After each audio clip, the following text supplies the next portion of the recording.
ప్రేమతో cinema first day కొంచెం ఏదో నెగిటివ్ టాక్, రిజల్ట్ గురించి పట్టించుకోకూడదు, మనం చేస్తున్న పని మనకు ఆనందాన్ని ఇవ్వాలి అని. మీరు దిల్ రాజు గారి సినిమా తీసిన తర్వాత మళ్ళీ ఇంకా ప్రొడక్షన్లకి అంటే ఇప్పుడు మళ్ళీ మీ కలయిక జరగలేదు అంటే ఆయనకి నాకు గొడవ జరిగింది. ఆయన కనీసం ట్రై చేశారు కానీ నేను ఒప్పుకోకుండా సినిమాను ఆ టైం నైట్ క్యాన్సిల్ చేసేసి నైట్ ముహూర్తం పెట్టేసి నైట్ వేరే ప్రొడ్యూసర్తో వేరే హీరోతో సినిమా స్టార్ట్ చేశారు. మీరు ఫ్యామిలీతో కూడా ఎక్కువ స్పెండ్ చేయరని విన్నాను. నా స్క్రిప్ట్ కంప్లీట్ అవ్వకపోవడం, ఎంత ట్రై చేసినా కంప్లీట్ అవ్వదు. నా అసిస్టెంట్స్ ఇబ్బంది పెడుతుంటాను, నేను ఇబ్బంది పడతాను, నేను కూర్చుంటాను, కానీ సీన్ మాత్రం కంప్లీట్ అవ్వదు. ఇండస్ట్రీలో మిమ్మల్ని మీ క్లోజ్ ఫ్రెండ్స్ కొంతమంది ఒక డైరెక్టర్ దగ్గరికి అసిస్టెంట్ డైరెక్టర్ జాయిన్ అవ్వడానికి వెళ్ళాను. తను చీప్ అమ్మన్నాడు. ఎప్పుడైనా పాత తారక్ ఇందులో కనబడడానికి ట్రై చేశారా? ఇది చేద్దామండి, ఇలా చేద్దామండి అని ఎప్పుడైనా ఇన్వాల్వ్ అయిన సందర్భాలు ఉన్నాయా? కొన్నిసార్లు నిజం చెప్తే అబద్ధం ఉంటుంది కానీ.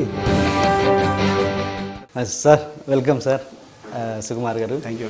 And Nannaku Prematho cinema first day కొంచెం ఏదో నెగిటివ్ టాక్ వచ్చినా కూడా తర్వాత అది పికప్ అందుకొని మంచి సక్సెస్ టాక్ వచ్చింది, చాలా ఆనందం. ఎలా ఫీల్ అవుతున్నారు? అది చాలా ఆనందంగా ఉందండి.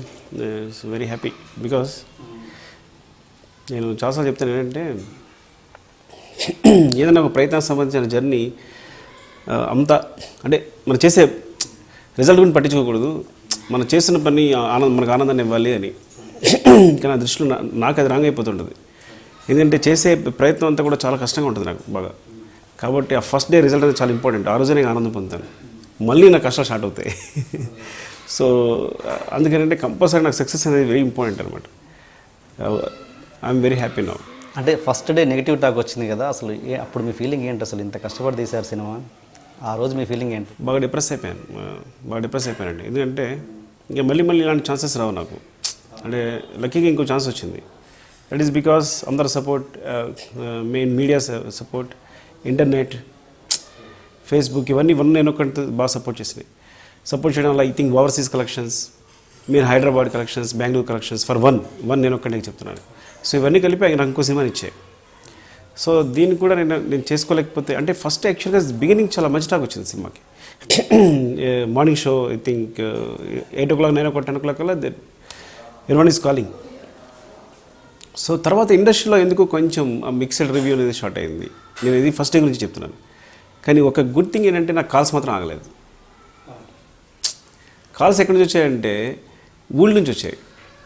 ఇది మనం ఏదైతే బీ సెంటర్ సి సెంటర్ అనుకుంటున్నామో మా ఊరు నుంచి ఎప్పుడు కాల్ చేయని వాళ్ళు, చుట్టుపక్కల నుంచి కాల్ చేయని వాళ్ళు, ఈ జస్ట్ తెలంగాణ పల్లెటూరు నుంచి, రాయలసీమ పల్లెటూరు నుంచి, ఎవరైతే కొంచెం తెలిసిన కనెక్షన్స్ ఉంటాయి కదా, ఏ అసిస్టెంట్ కనెక్షన్స్ ఏమి ఉంటాయి కదా, ఆ నెంబర్స్ నుంచి. సో ఆ కాల్స్ అప్పుడు నేను డిసైడ్ అయ్యాను, మేబీ ఏదో నడుస్తుంది కానీ ఎక్కడో కాన్ఫిడెన్స్ మాత్రం నిలబెడుతూ ఉంది. బట్ ఈవినింగ్ 7:30కి దెన్ బాపీ కాల్ మీ తెలిసి ఈజ్ వెరీ స్ట్రాంగ్ అండి. ఫస్ట్ సెకండ్ షో ఫుల్స్ నిజంగా ఏదైనా ఉంటే కనుక ఇలా ఫస్ట్ సెకండ్ షో ఫుల్స్ అవ్వవు. బీసీ కూడా చాలా స్ట్రాంగ్గా ఫుల్ అవుతున్నాయి, క్రౌడ్ వెనక్కి వెళ్ళిపోతున్నారు. It is going by very big hit అని. దెన్ అప్పుడు నాకు కొంచెం మనసు కుదిరిపడింది. బట్ ఈ లోపల ఒక 5-6 hours మాత్రం నరకేతనం అనిపించాను డెఫినెట్గా. అంటే మీరు ఇది ఎక్స్పెక్ట్ చేయలేదా? ఎక్స్పెక్ట్ చేయలేదు, నేను ఎక్స్పెక్ట్ చేయలేదు. ఎందుకంటే ఇందులో ఎమోషన్ ఉంది, ఎమోషన్ అందరూ కనెక్ట్ అవుతారు. అలాగే సినిమా ఇప్పుడు నేను కమర్షియాలిటీని, ఈ సినిమా కమర్షియల్లో ఉన్న పాయింట్ ఏంటంటే నేను నమ్మేది ఏంటంటే NTR is my commercial point. తన్ని ఆ ఇంటెలిజెన్స్ చూపించిన కమర్షియల్ పాయింట్ అని నేను ఫీల్ అయ్యాను.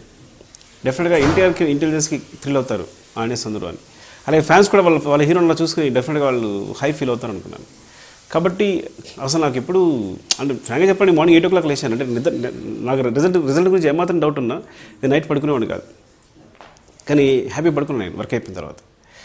మీన్స్ ఎందుకంటే కంటిన్యూస్గా అది కూడా కారణం అయి ఉండొచ్చు. నేను కంటిన్యూస్గా స్లీప్లెస్ నైట్స్ వర్క్ చేస్తూ వస్తున్నాను. వచ్చినప్పుడు 3 o'clock 3:30కి పడుకున్నాను. I woke up by 8 o'clock.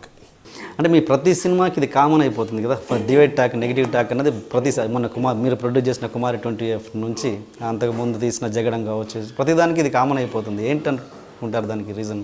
Maybe ఎక్కడికో ప్రేక్షకులకి నాకు అంటే నేను వాళ్ళు ఎక్స్పెక్ట్ చేసేది సాధారణ ఏం జరుగుతుందంటే సినిమా అనేది ఇప్పుడు సపోజ్ నేను బాగా గుర్తండి నాకు శంకరాభరణం ఒకటి, చిరంజీవి గారు విశ్వనాథ్ గారు డైరెక్ట్ చేసిన సినిమా స్వయం కృషి ఒకటి. నేను కొన్ని మూవీస్ నేను చిన్నప్పుడు మేబీ నేను చిన్నవాడినా కానీ నాకు ఆ రిజల్ట్ గుర్తుంది, అందరూ ఏం మాట్లాడుకున్నారనే విషయం అనేది. చిన్నప్పుడు నేను సినిమా ఇంట్రెస్ట్ కాబట్టి తెలిసిన గురించి ఆ రిజల్ట్స్ సినిమా రిజల్ట్స్ అని గుర్తున్నాయి. సో స్వయం కృషి లాంటి సినిమా ఫస్ట్ డివైడ్ టాక్ వచ్చింది. ఎందుకు టాక్ వస్తుందంటే బీనింగ్ వెళ్ళే ఆడియో చిరంజీవిని ఒక మాస్ హీరో అలా చూడాలి ఎలా చూడాలి అని థియేటర్కి వెళ్తారు. బట్ వన్స్ సినిమా కనెక్ట్ అయిన తర్వాత ఫ్యామిలీస్ రన్ ఇట్ ఈస్ అంటే అది వెరీ బిగ్ హిట్ అప్పుడు నెమ్మదిగా.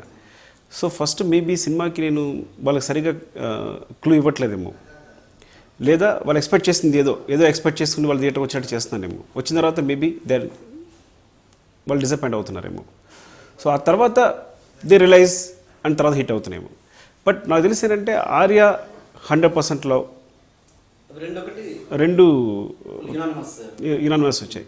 అలా ఎక్కడో నాకు ప్రేక్షకులకి మధ్య ఒక చిన్న అంతరం ఉంది.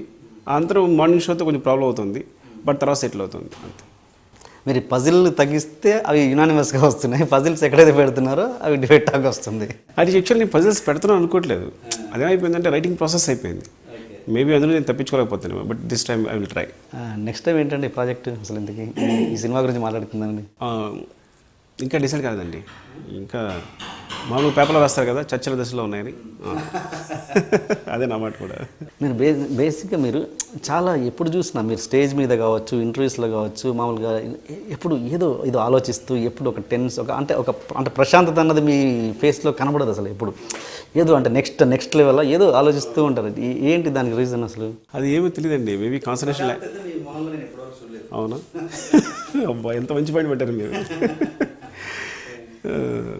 చాలా దారుణ విషయం ఇది.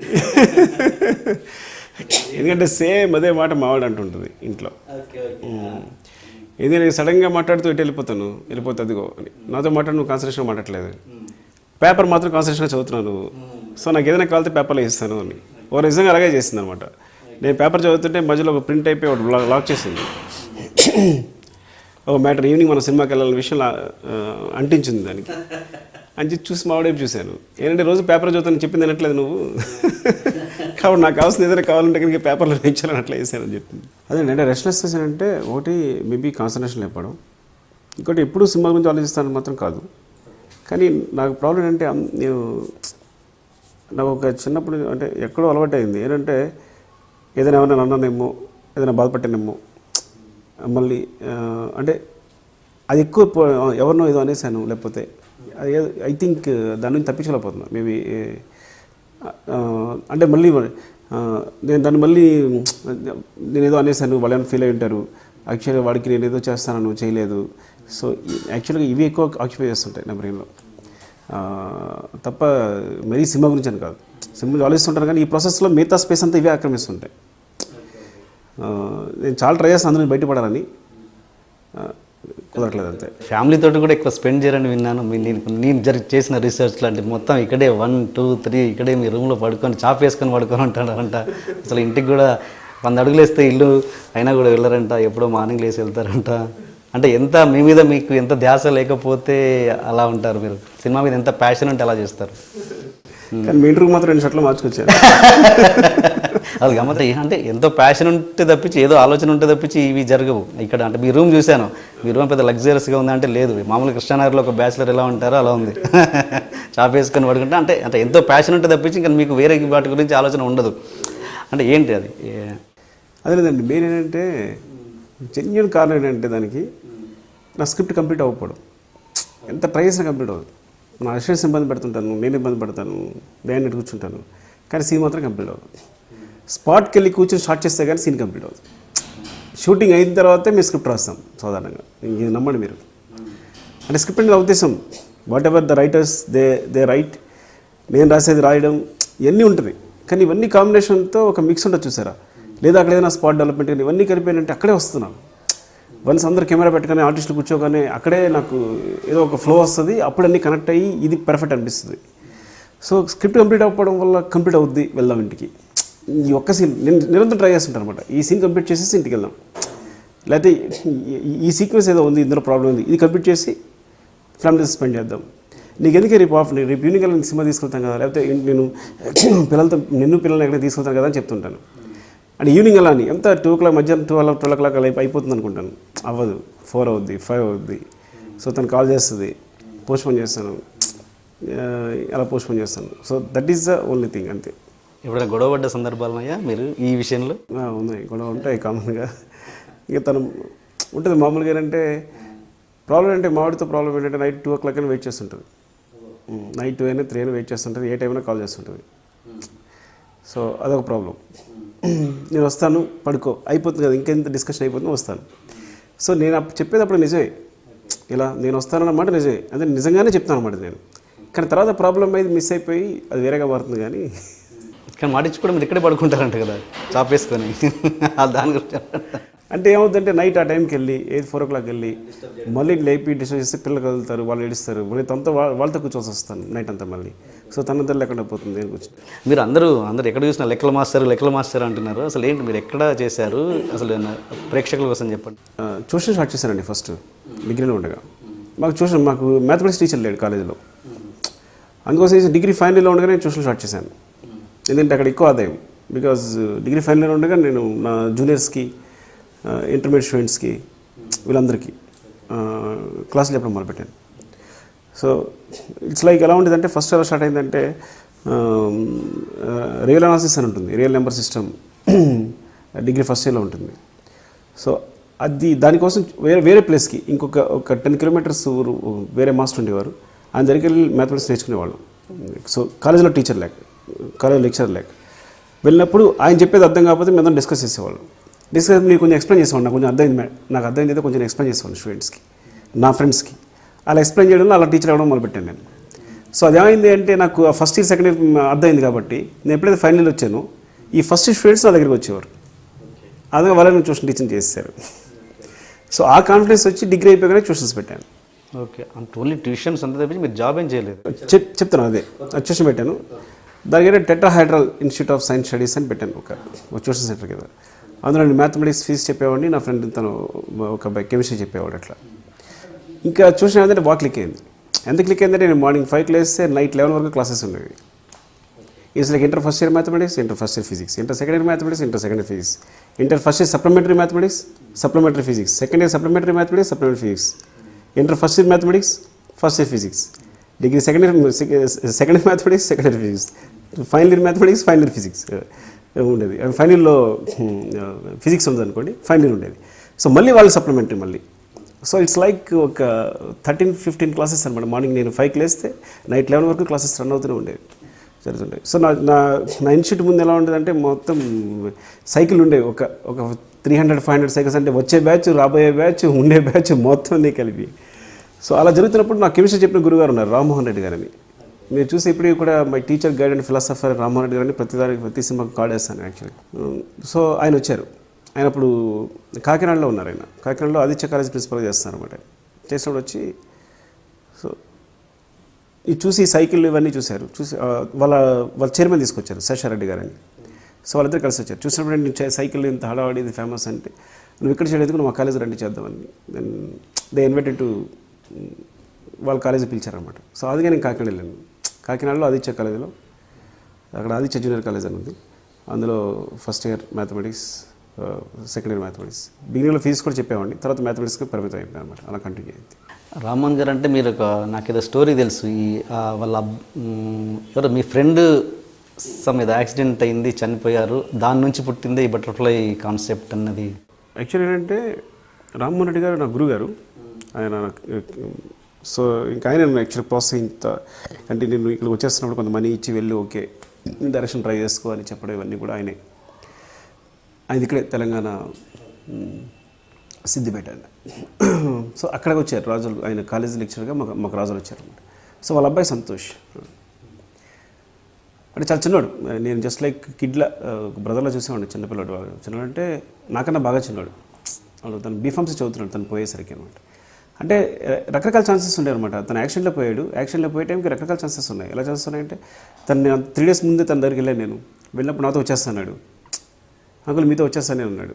సరే వద్దు రారని 3 days ఆగిరా అన్నాను నేను. ఇలా యాక్చువల్గా తన ఆ రోజు కాలేజ్కి వెళ్ళకూడదు, వాళ్ళ ఫాదర్ ఏంటంటే కాలేజ్కి వెళ్ళొద్దు అన్నారు. సరే ఆగిపోయి కూడా చివరిలో లేదు డాడీ వెళ్తానని చెప్పి బయలుదేరాడు. అలాగే వాళ్ళ ఫ్రెండ్ ఉన్నాడు, చెన్నైలో పనిచేసేవాడు, చెన్నైలో చదివేవాడు ఫ్రెండ్. చెన్నైలో చదివిన ఫ్రెండ్ తన బిలినీర్ కొడుకు. యాక్చువల్గా తను ఫ్లైట్లో రావచ్చు, ఫ్లైట్ టికెట్స్ ఏం దొరకకపోతే ట్రైన్లో జనరల్ వచ్చేసాడు. జనరల్ వచ్చి పొద్దున వచ్చి ఆ రోజు వచ్చిన దగ్గర నుంచి వీడికి కొడుక్కి కారు ఇవ్వకూడదని వాళ్ళ ఫాదర్ అనుకున్నాడు. ఎట్టి బస్సులో కారు ఇవ్వను అని ఇద్దరికి గొడవ జరిగింది. అయినా సరే కారు తీసుకుని బయలుదేరినవాడు కాలేజీకి వచ్చాడు. కాలేజీలో ఫ్రెండ్ని ఎవరైతే మా గురుగారు అబ్బాయి ఉన్నాడో తనని సంతోష్ డిస్టెన్స్లోకి వచ్చాడు. సో తను రావడం వల్ల సంతోష్ ఇద్దరు కలిసి బయలుదేరారు. ఇంకా చాలా ఉన్నాయన్నమాట. వాళ్ళ బయలుదేరడం కూడా దే ఆర్ లైక్ అంటే వాళ్ళు మామూలుగా గేట్ దగ్గర అడుగుతారు, ఆఫ్ చేస్తారు కదా వాష్కి వెళ్తుంటే. సో ఆ రోజు సెక్యూరిటీ లేదు, ఇలా సో రకరకాల కారణాలు అనమాట. సో యాక్సిడెంట్ అయ్యి అనుకోకుండా.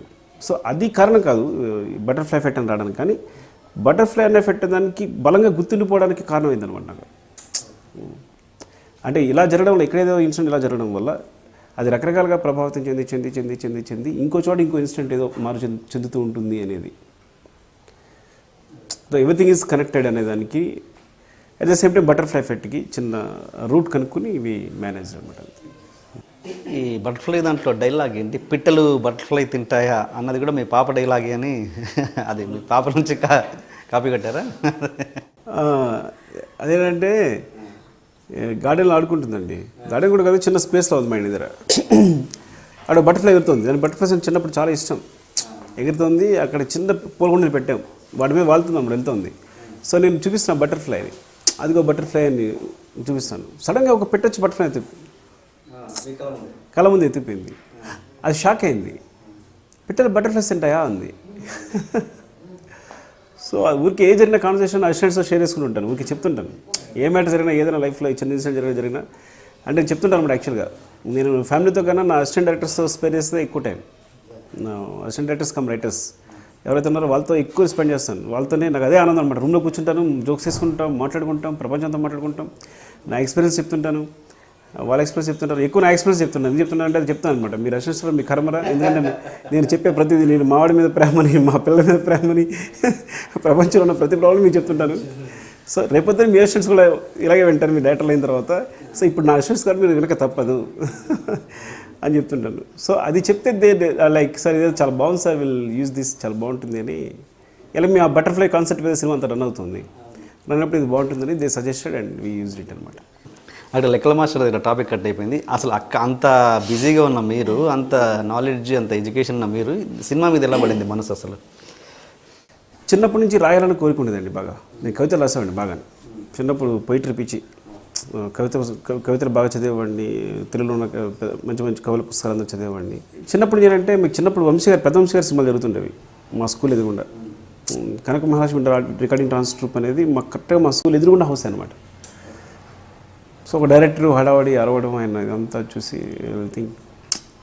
సో అప్పుడే కొంచెం ఫస్ట్ టైం ప్యాషన్ అనేది క్రియేట్ అయింది. సో అక్కడి నుంచి రైటర్ అవుతానే ఉంది. పోయిమ్స్ రాసినా, కవితలు రాసినా, కథలు రాసినా, ఏం రాస్తున్నా కానీ పది సినిమా గురించి ట్రావెల్ అవుతూనే ఉందన్నమాట. సో నేనంటే బాగా డబ్బు సంపాదించుకోవాలి, కొంత మనీ సంపాదించుకుని హైదరాబాద్ వెళ్ళిపోవాలి. హైదరాబాద్ మనకేం దొరకపోవచ్చు, ఫుడ్ దొరకపోవచ్చు, ఇదంతా పెట్టుకుని డైరెక్షన్ ట్రై చేయాలి. నేను అసిస్టెంట్ డైరెక్టర్ ట్రై చేయాలి, అది నా ఏం. కానీ ఎప్పుడైతే నాకు ట్యూషన్స్లో ఆదాయం ఎక్కువైపోయింది, అలా వేరే కాలేజీలు పిలిచారు, చెప్పాను ఆదిత్య కాలేజీకి వెళ్ళాను. అక్కడ ఇన్కమ్ ఎక్కువైపోయింది, చాలా పెద్ద ఇన్కమ్ అనమాట. ఆ రోజుల్లోనే ఇట్స్ వెరీ గుడ్ నాకు. అంటే చాలా పెద్ద శాలరీ వచ్చేది. So very comfortable. సో అలా కంఫర్టబుల్ అయినప్పుడు చాలా కంఫర్టబుల్ అయిపోతున్నాను. ఇలా అయిపోతే డెఫినెట్గా ఇంక డైరెక్టర్ కాలేను అని నెమ్మదిగా స్టార్ట్ అయింది. నేను అనుకున్న గోల్ రీచ్ కావాలని భయం స్టార్ట్ అయ్యి ఒక వన్ డే యాక్చువల్లీ నేను బాగా సంపాదిస్తుంటే అంతవరకు మా నాన్నగారు ఆయనే మా అందరికీ బిజినెస్ చేయడం. సో ప్రతిదీ ఆయనే చూసుకుంటాడు, మమ్మల్ని ఏ పని చేయనివాడు ఆయన మొత్తం. సో నేనంటే మా నాన్న పట్టుబట్టి ఇగో నీకు ఇంత శాలరీ వస్తుంది, నేను సంపాదిస్తున్నాను, ఎంత కష్టపడితే మంత్ నేను సంపాదిస్తాను, కానీ ఎంత వస్తుంది నాకు అని అనిపించేసాను. నేను అని బియ్యం వ్యాపారం చేసేవారు. సో డైలీ ఒక 50-60 కిలోమీటర్స్ సైకిల్ దొక్కేవారు. ఆయన ఇంత కష్టపడుతున్నాను వద్దు అని మనిపించేశాను. సో అది ఎంత తప్ప తర్వాత అర్థమైంది నాకు. అది ఇది గుర్తు చేయండి, తర్వాత మాట్లాడుకున్నాను.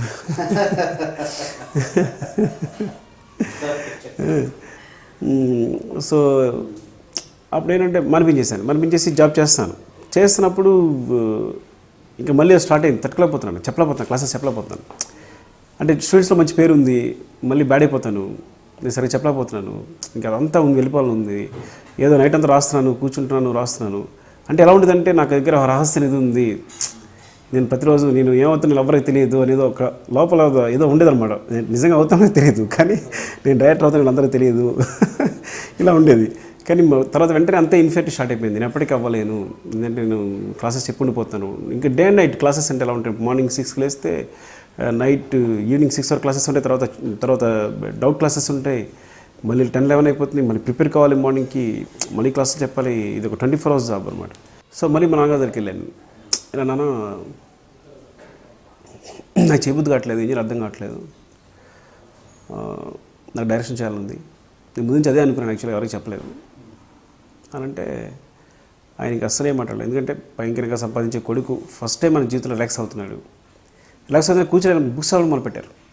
చలం బుక్స్, అవి బుక్స్, నా దగ్గర ఏవైతే బుక్స్ ఉన్నాయో మొత్తం, నా దగ్గర చాలా బుక్స్ ఉండేవి. ఆ బుక్స్ అన్ని చదవడం మొదలుపెట్టాను. ఒక్కోటి కూర్చుని ప్రశాంతంగా కూర్చుని పొద్దున్న లేవడం, కాఫీ తాగడం, కూర్చుని చదువుతుంది. చాలా ముద్దుగా ఉండేది, ముచ్చటగా ఉండేది.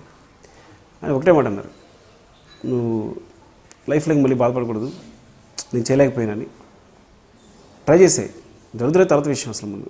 అది కూడా చెప్పాను, జరుగుతులేదు నమ్మకం లేదు, నాకే నమ్మకం లేదు, కానీ నాకు ఇంట్రెస్ట్ కలగట్లేదు, చేయడం కలగట్లేదు అంటే. సో నువ్వు ట్రై చేయి, వెళ్ళిపో, ఇది ఆగొద్దు, తర్వాత చూద్దాం ఏం జరుగుతుంది అనేది. ముందు అసలు నువ్వు ట్రై చేస్తే లైఫ్ లాంగ్ ఎప్పుడు బాధపడవు, ఇలా చేయలేకపోయినా బాధపడవు. ఒకవేళ చేసి ఫెయిల్ అవ్వాలనుకో అది పర్లేదు, నెక్స్ట్ నీకు ఇది జాబ్ ఉంది, అలా చేసుకోవచ్చు. అండ్ నెక్స్ట్ డే నుంచి మళ్ళీ బిజినెస్ స్టార్ట్ చేశారు. సో ఆయనకి ఇచ్చిన జీవితంలో రెస్ట్ ఇస్తే ఓన్లీ 1 year ఇచ్చారన్నమాట. నేను ఆ నెక్స్ట్ నుంచి మళ్ళీ ఆయన సైకిల్తో కూడా ఆయన బీ వ్యాపారం మళ్ళీ ఆయన స్టార్ట్ చేశారు. సో నేను హైదరాబాద్ వచ్చేసాను. అంటే ఇంకా ఆ టైంలో కూడా ఆయన మేబీ ఈ విషయం జరిగేసరికి ఆయన 73 సంవత్సరాలు అనుకుంటా. 73 సంవత్సరాల వయసులో మళ్ళీ నేను కష్టపెట్టాను నేను. సో ఆ విషయం ఎప్పుడు బాధగా ఉంటుంది నాకు. ఇప్పుడు కాలేజ్ జాబ్ మానేసి హైదరాబాద్ వచ్చేసాను. హైదరాబాద్ వచ్చి మళ్ళీ ఇక్కడ స్టార్ట్ చేశాను. ఎవరి దగ్గర అండి ఫస్ట్ మీరు జాయిన్ అయింది? ఫస్ట్ నేను ఎడిటర్ మోహన్ గారి దగ్గర స్టార్ట్ అయ్యింది. అందరూ శ్యామగౌరి లాభం గారండి, హనుమాన్ జంక్షన్. మీ నాన్నగారు మీ పీక్ చూసింది ఎప్పుడు, ఏ స్టేజ్? ఆర్య చూశారు, తర్వాత 100%లో అంతవరకున్నారు. జస్ట్ 1 year అయిపోయింది. మీరు కవితలు బాగా రాస్తారని నాకు తెలుసు, మీరు చెప్పారు. ఇప్పుడు మీరు రాసిన బెస్ట్ కవిత ఒకటి చెప్పండి ప్రేక్షకుల కోసం. మర్చిపోయాను. ఒక 2 లైన్లు చెప్పండి చాలు. ఒక పోయం గురించి చేరాతల్లో చేకూరు రామారావు గారని ఆంధ్రజ్యోతిలో పోయిమ్స్ గురించి అనలైజ్ చేసి రాసేవారు. ఆంధ్రజ్యోతి ఆదివారం అనుబంధంలో రాసేవారు అనమాట. సో అందులో కొంచెం గుర్తుంది, ఆ పోయం చెప్తా మీకు. అది సో దాని గురించి రాశారన్నమాట యాక్చువల్గా. పర్లేదు, గుర్తు తెచ్చుకోండి, మనం చివరిలో చెప్తారు కానీ. Okay sir, better. ఓకే, మళ్ళీ గుర్తు చేయండి, గుర్తుపెట్టుకోండి. గుర్తు చేసుకోండి. ఇంతకుముందు మీరు ఏదో గుర్తు చేయమని నాకు చెప్పారు, అది నాకు గుర్తు. చెప్పండి ఏంటది? మీరు ఏదో నన్ను గుర్తు చేయమన్నారు ఇంతకుముందు, అదేంటో నాకు గుర్తులేదు. నేను గుర్తు చేయాలా? ఇది చాలా దారుణం కదా. ఇదైతే గుర్తుపెట్టుకున్నాను. కవిత చివరిలో అడుగుతాను. సినిమా కాన్సెప్ట్ వచ్చేసి బిగినింగ్ మీ ప్రోమోట్ నుంచి స్టార్ట్ చేశారు. ఏంటి, ఆకలి, నిద్ర, సెక్స్ అది మనుషులకి జంతువులకి కామన్, దాంట్లోంచి వేరు చేసేది ఎమోషన్ అనేది. ఆ స్టేట్మెంట్ ఎంతవరకు కరెక్ట్? అసలు జంతువులకు ఎమోషన్ ఉండదన్నా మీ ఉద్దేశం? నా ఉద్దేశం అది కాదండి. సో ప్రత్యేకంగా మనకి ఫీలింగ్స్ అనేవి, సపోజ్ ఒక ఎమోషన్ ఎక్స్ప్రెస్ చేస్తే, ఇప్పుడు మనకు ఒక ఫేస్ ఉంది, మీరు జంతు ముఖం చూస్తే కనుక, నేను అందుకే జంతువులు అమాయకులు అంటాను నేను. అందరూ ఏంటంటే వాడి జంతు ప్రవృత్తి అని రాస్తుంటారు కథలో. రాసినప్పుడు కూడా ఏంటంటే ఒక విలన్ గురించి రాసినప్పుడు జంతు ముఖం, లేకపోతే జంతు ప్రవృత్తి, లేకపోతే విలన్కి జంతువులతో కలిపి పేర్లు పెట్టాలు అన్నీ ఉంటాయి. కానీ చూస్తే జంతువులు చాలా అమాయకంగా ఉంటాయి. ఒకే ఎక్స్ప్రెషన్ ఉంటుంది ఫేస్లో, చూడండి ఎప్పుడైనా యానిమల్స్కి. వాటిని నవ్వు తెలియదు. అంటే ఒక సింహం తీసుకుంటే సింహం అలాగే ఉంటుంది, దాని పాపం దానికి వేటాడి తిన్నవతం తెలుసు అంతే. అంతమించి అది క్రిమినల్ కాదు. ఎలాంటి క్రిమినల్ ఐడియాస్ చేసి, అంటే 1 step ఉంటుంది అనమాట. ఏ ఎమోషన్ అయినా, ఏ ఒక్క విషయం అయినా సరే ఒక 1 step ఉంటుంది. ఆ 2nd step నుంచి మనం టర్న్ చేసి, ట్రావెల్ చేసి, తిప్పి చెప్పేది అనేది ఉండదు. So we can control the emotions, we can control the feelings. So అక్కడే మన జంతువులను వేరుపడతాం ప్రతిదీ కూడా. ఇప్పుడు వెళ్ళిపోయి ఒక యానిమల్ని ఆకలిస్తుంటే చంపేసి తినడం అనుకుంటే ప్రవృత్తి అనుకోండి, చంపేసి తినేస్తాయి. కానీ మనం ఆగగలం కావాలితే, జాలి పడగలం, కాదు అనుకుంటాం, వెళ్ళిపోతాం. అంటే ఎమోషన్స్ అంటే ఇప్పుడు సపోజ్ ఒక ఆవు దూడ ఉంది, ఆవు నుంచి దూడని వేరు చేస్తాము, ఆవు అనేది ఏడుస్తుంటుంది, అది ఎమోషనే కదా. అంటే అది కాదు అనేది ఎమోషన్ అంటే, నా ఉద్దేశం ఎమోషన్ అంటే ఒక ప్రేమ మాత్రమే, దుఃఖం మాత్రమే కాదు నా ఉద్దేశం. ఓకే, ఎనీ యాంగర్ కావచ్చు, అదే మాత్రమే కాదనమాట. సో అక్కడే మనం వాటి నుంచి వేరుపడ్డాం. అంటే నేచర్ ప్రకారం ఏదైతే జరుగుతుందో దాన్ని కాదంటలేదు, ఏదైతే నేచర్ నుంచి మనం తీసుకుని దాన్ని డెవలప్ చేసామో దాన్ని ఎమోషన్ అంటున్నాను. ఓకే, అంటే మీరు అన్నది నాకు ఇలా అర్థమైందంటే మొన్న ఒక స్నేహితుడు నన్ను ఇలాగే అడిగాడు, ఈ పాయింట్ ఎంతవరకు కరెక్ట్, ఆయన సుకుమార్ గారు చెప్పారు కదా అంటే, నాకు అప్పుడు కరెక్టే కదా, ఇది కరెక్ట్ అనిపించి నేనేం చెప్పానంటే ఆయనకి నాకు అర్థమైంది ఎమోషన్ ఓకే, మనం ఏంటి వాళ్ళు ఎప్పుడప్పుడు తీసుకుంటారు. ఇప్పుడు సపోజ్ ఏదో పులి ఉంది, ఏదైనా తినాలనిపించింది టక్ మంది దిగేసి కోపంగా తీసుంటుంది, బట్ మనిషి అక్కడ ఆపుకోలేక ఇంకెక్కడో చూపిస్తున్నాడు, అదైనా కాన్సెప్ట్ కావచ్చేమో. ఇది ఇంకా చాలా బాగుంది, మరి ముందు చెప్పొచ్చు కదా, అదే ఆన్సర్ చెప్పండి మరి ముందు చెప్పాలి కదా నాకు. అంతేనా, మీది అదేనా కాదా? అదే, కానీ దాన్ని ఇంకోలా ఎలా చెప్తున్నానంటే, నేను ఇప్పుడు నేచర్ ప్రకారం మనం ఏవైతే వచ్చేసాయో, నేచురల్ జంతువులకి మనకి ఏవైతే కామన్గా వచ్చేసాయో, నేను వాటి గురించి మాట్లాడట్లా. సో బియాండ్ దట్ మాట్లాడుతున్నాను. ఇప్పుడు మీరు మీ బిడ్డను ప్రేమిస్తారు, ఆవు తన దూడను ప్రేమిస్తుంది, నేను వీటి గురించి మాట్లాడట్లా. ఇవన్నీ కామన్ మనకి. సో మన జంతువులకి వాటికి ఏవైతే కామన్గా అవన్నీ ఉన్నాయి, మీరు విశ్వాసం చూపిస్తారు, అది కాదంటున్నాను నేను అనేది. సో ఇది కాకుండా బియాండ్ మీరు ఏం చేయగలుగుతున్నారు. So that is difference between animals and this the main thing. ఇప్పుడు ఆవు దూడను ప్రేమిస్తుంది, మనం కూడా పిల్లల్ని ప్రేమిస్తాం, కాకపోతే ఎమోషన్ అవి ఇమీడియట్ చూపిస్తాయి, మనం చూపించాం అన్నది అని మనం కంట్రోల్ చేసుకోగలం. అందుకని కంట్రోల్ చేసుకోవాలి. At the same time manipulation ఉంది మనకి. సో ఇక్కడ నుంచి ఆలోచన అక్కడితో ఆగిపోయింది. నేచర్ ప్రకారం ఒక తల్లి బిడ్డను ప్రేమిస్తేనే నేచర్ కంటిన్యూ అవుతుంది. అది నేచర్ తన సౌలభ్యం కోసం మనకి ఇచ్చిన ఒక లక్షణం అన్నమాట. ప్రతి జాతి తనలాంటి జాతిని కాపాడాలనుకుంటుంది, వృద్ధి చేయాలనుకుంటుంది, అంతే కదా. మన పిల్లగానం అదే ఉద్దేశం, సెక్స్ అనేది కూడా అదే ఉద్దేశం. సో అది కామన్గా జరుగుతుంటుంది అన్నిటికి కూడా. నేను ఇది కాదు, అన్నీ మనం చేస్తాం, అది చేస్తాం. ఇది కాకుండా మనం ఏవైతే ఎక్స్ట్రా చేస్తున్నామో లేదా నియంత్రించగలుగుతున్నామో, మనకంటూ వాటికి మన తేడా ఏంటి, బ్రెయిన్, అంతే. సో వాటి పవర్ కన్నా మన బ్రెయిన్ పవర్ చాలా ఎక్కువ. సో ప్రతిదాన్ని ఎమోషన్ కంట్రోల్ చేయగలం, ఆలోచించగలం, కొత్తది వేయగలం, సో క్రియేట్ చేయగలం. వాళ్ళ చేతిలో క్రియేషన్ లేదు. నేనేది క్రియేషన్ అంటే, ఏ స్టేట్మెంట్ అయినా సరే ఎప్పుడు కూడా 100% ఎప్పుడు కరెక్ట్ ఉండదు. మీరు ప్రపంచంలో ఏ స్టేట్మెంట్ తీసుకోండి, ఏది కూడా ఒక స్టేట్మెంట్ ఇస్తాం అంతే, అది 100% కరెక్ట్ ఉండదు. అక్కడ డిఫర్ అవుతాం అనమాట. అందుకే వాళ్ళు డిఫర్ అవుతున్నారు. కానీ స్టేట్మెంట్ ఇస్తాం, స్టేట్మెంట్ ఎప్పుడు కూడా 99% కరెక్ట్ ఉంటుంది. ఇప్పుడు ఇందాకే నేను ఒకటి చెప్పాను, ఇప్పుడు అందుకే నేను ఎప్పుడు స్టేట్మెంట్స్ ఇవ్వడానికి ట్రై చేయను, మన సినిమా కాబట్టి. కానీ ఇప్పుడు ఇందాక చెప్పాను అంటే, మన క్రియేషన్ ఉండదు, మన క్రియేషన్ ఉంటుంది, వాటికి ఉండదు ఉన్నాను. వెంటనే ఎక్కడో ఒక చోట ఎగ్జాంపుల్ అయినా దాన్ని ఖండిస్తుంది. పక్షులు గూళ్ళు కట్టుకుంటాయి అని స్టార్ట్ అవుతుంది. నేనేది ఏంటంటే, మోస్ట్ కామన్గా ఉండే 99% తీసుకుని మాట్లాడతాను మనం. ఎప్పుడు మనం మాట్లాడినా కూడా 1% మనం క్యాల్కులేట్ చేయకుండా అందరూ ఆ తెలంగాణలో అందరూ మంచోళ్ళు రా అంటే అందరూ మంచోళ్ళ ఉద్దేశం కాదు, మ్యాక్సిమం నేచర్ అలా ఉంటుంది అని అనమాట. సో ఏ స్టేట్మెంట్ అయినా అక్కడే వస్తుంది అనమాట. కాబట్టి ఆ విధంగా తీసుకుంటే ఆ స్టేట్మెంట్ కరెక్ట్. మీరు ఇఫ్ యూ గో టు 100%, మళ్ళీ నేను ఎంత ఎక్స్ప్లెనేషన్ ఇచ్చినా అది రాంగ్ అయిపోద్ది. సినిమా చూసిన ప్రతి వాళ్ళు, మీ సినిమాలు చూసిన ప్రతిసారి ఇండస్ట్రీలో, ముఖ్యంగా బయట కంటే ఇండస్ట్రీలో, ఈయన ప్రతిసారి తన ఇంటెలెక్చువల్, తన ఇంటెలిజెన్స్ని, తన మేధావితనాన్ని జనాల మీద రుద్దడానికి ట్రై చేస్తుంటాడు. ఈ ప్రతి దాంట్లో ఇది జరుగుతుంది అనేది రెగ్యులర్గా వస్తుంది ఈ మధ్య కామెంట్. దానికి మీ సమాధానం ఏంటి? అంటే ఒకటండి, అది ఎందుకు వస్తుంది అంటే, నేను సరిగా అర్థమయ్యేటట్టు చెప్పకపోవడం వల్ల అంతే. కొన్నిసార్లు చెప్పలేకపోతున్నాను. అంటే వన్కి జరిగింది ఏంటంటే, నేను ఎప్పటికీ ఇట్స్ మై ఫెయిల్యూర్లో ఫీల్ అవుతాను. నేను ఆడియన్స్ ఎప్పుడు తప్పు కాదు. నాకు ఎగ్జాంపుల్, నాకు నా ఆర్యాలో నేను డైలాగ్స్ ఉన్నాయి, తెగ భయపడిపోతున్నాను. నీకు అర్థమవుతాను, అందరితో పోరాడాను, అర్థమవుతా లేదని. ఎలా అంటే, చుట్టుపక్కల అన్నీ పగలగొడుతున్నాడు హీరో. ఆర్యాలో ఒక ఫైట్ ఉంది, అక్కడ అందరికీ నాకు కాన్ఫ్లిక్ట్ ఏంటంటే, డిస్కషన్ ఏంటంటే, అక్కడ మంచి ఫైట్కి ఆస్కారం దొరికింది హీరోకి, హీరోయిజం చూపించడానికి. అందరిని కొట్టేసి ఇరగదీసేయాలి హీరో అనేది అందరు వాదన. సో నేను ఒక్కడిని, నా వాదన ఏంటంటే, తన పవర్ని జస్ట్ ఇలా కొడతారని చూపిస్తే చాలు, మిత్రులకు అర్థం అవుద్ది, నన్ను డైరెక్ట్గా కొట్టి చూపించక్కర్లేదు, ఇది కొత్త విషయం అవుతుంది అని నా వాదన. దీనికి సెట్కి వెళ్ళే వరకు కూడా ఈ డిస్కషన్ జరుగుతూనే ఉంది, పెద్ద పెద్ద గొడవలు అయిపోతున్నాయి. కానీ నేను పట్టుపట్టి అక్కడ బట్టి నేను సరే షూట్ చేస్తాను, అందరితో పోరాడి షూట్ చేస్తాను. కానీ భయం ఉంది లోపల, అవుద్దు లేదు అని. సో తర్వాత అదే స్క్రీన్ మీద వచ్చేసరికి ఎక్కడ పాలకొల్లు లాంటి సి క్లాస్ సెంటర్లో దానికి అందరు క్లాస్ కొట్టారు. అది ఇంకో డైలాగ్ ఉంది, అమ్మాయిని కాక్రోచ్ అంటాడు హీరో, అమ్మ భయపడి పడేస్తుంది బుక్స్ అన్ని, పడేస్తే అని చూసారా, లేని కాక్రోచ్నే ఉన్నట్టు ఫీల్ అయ్యారు, ఉన్న ప్రేమ కానీ లేనట్టు ఫీల్ అవుతారు అని. ఇలా అంటే ఇది అర్థం అవుతా లేదా అని, కానీ దాన్ని కూడా క్లాస్ కొట్టారు. సో నేను అంటే అక్కడ నేను కరెక్ట్గా కన్వే చేయగలిగాను అమ్మాయి రియాక్షనో లేకపోతే హీరో ఫిలాసఫీనో ముందు ఇంజెక్ట్ చేసి. మేబీ నేను అనేది ఏంటంటే ప్రేక్షకులు ఎదగాలి లేకపోతే ఎదగాలి అని అలా స్టేట్మెంట్ ఇచ్చేలేను. మీరు ఒకసారి ఎక్కడో ఇచ్చారంట ఒక ఇంటర్వ్యూలో, ప్రేక్షకులు నా సినిమా స్థాయికి ఎదగలేదు, ఇంకా ఎదిగితే వస్తుందని ఇచ్చేస్తుంటే నేను ప్రేక్షకులు నా స్థాయికి ఎదగలేని అప్పుడు స్టేట్మెంట్ ఇచ్చుంటే, ప్రేక్షకులు తప్పు కాదు యాక్చువల్గా, నేను ఇంకా ఎదగలేని స్టేట్మెంట్ ఇప్పుడు చెప్తున్నంత మెచ్యూరిటీ నాకు వచ్చింది. ఇప్పుడైతే ఆ స్థాయికి నేను ఎదిగాను. ఇచ్చారా ఇంతకు ఆ స్టేట్మెంట్ మీరు? ఏమో గుర్తులేదు నాకు, ఏమో ఇచ్చుంటాం, కోపం వచ్చేస్తుంటుంది కదా, ఇంత కష్టపడ్డాం ఎందుకు అని చెప్పి. ఎవరొకరు ఇప్పుడు మనం ఏం చేస్తాం, ఏదో పని చేయడం మొదలెడతాం, అది సక్సెస్ కాలేదు, అందులో ఏం చేస్తాం, వాడు తప్పు, వాడు టైంగా తీసుకురాలేదు, వీడు తప్పు యాక్చువల్గా వీడు రోజు అలా అన్నాడు లేకపోతే అని అందరూ ఏం చేస్తుంటాం మళ్ళీ పక్కన పెట్టేసి.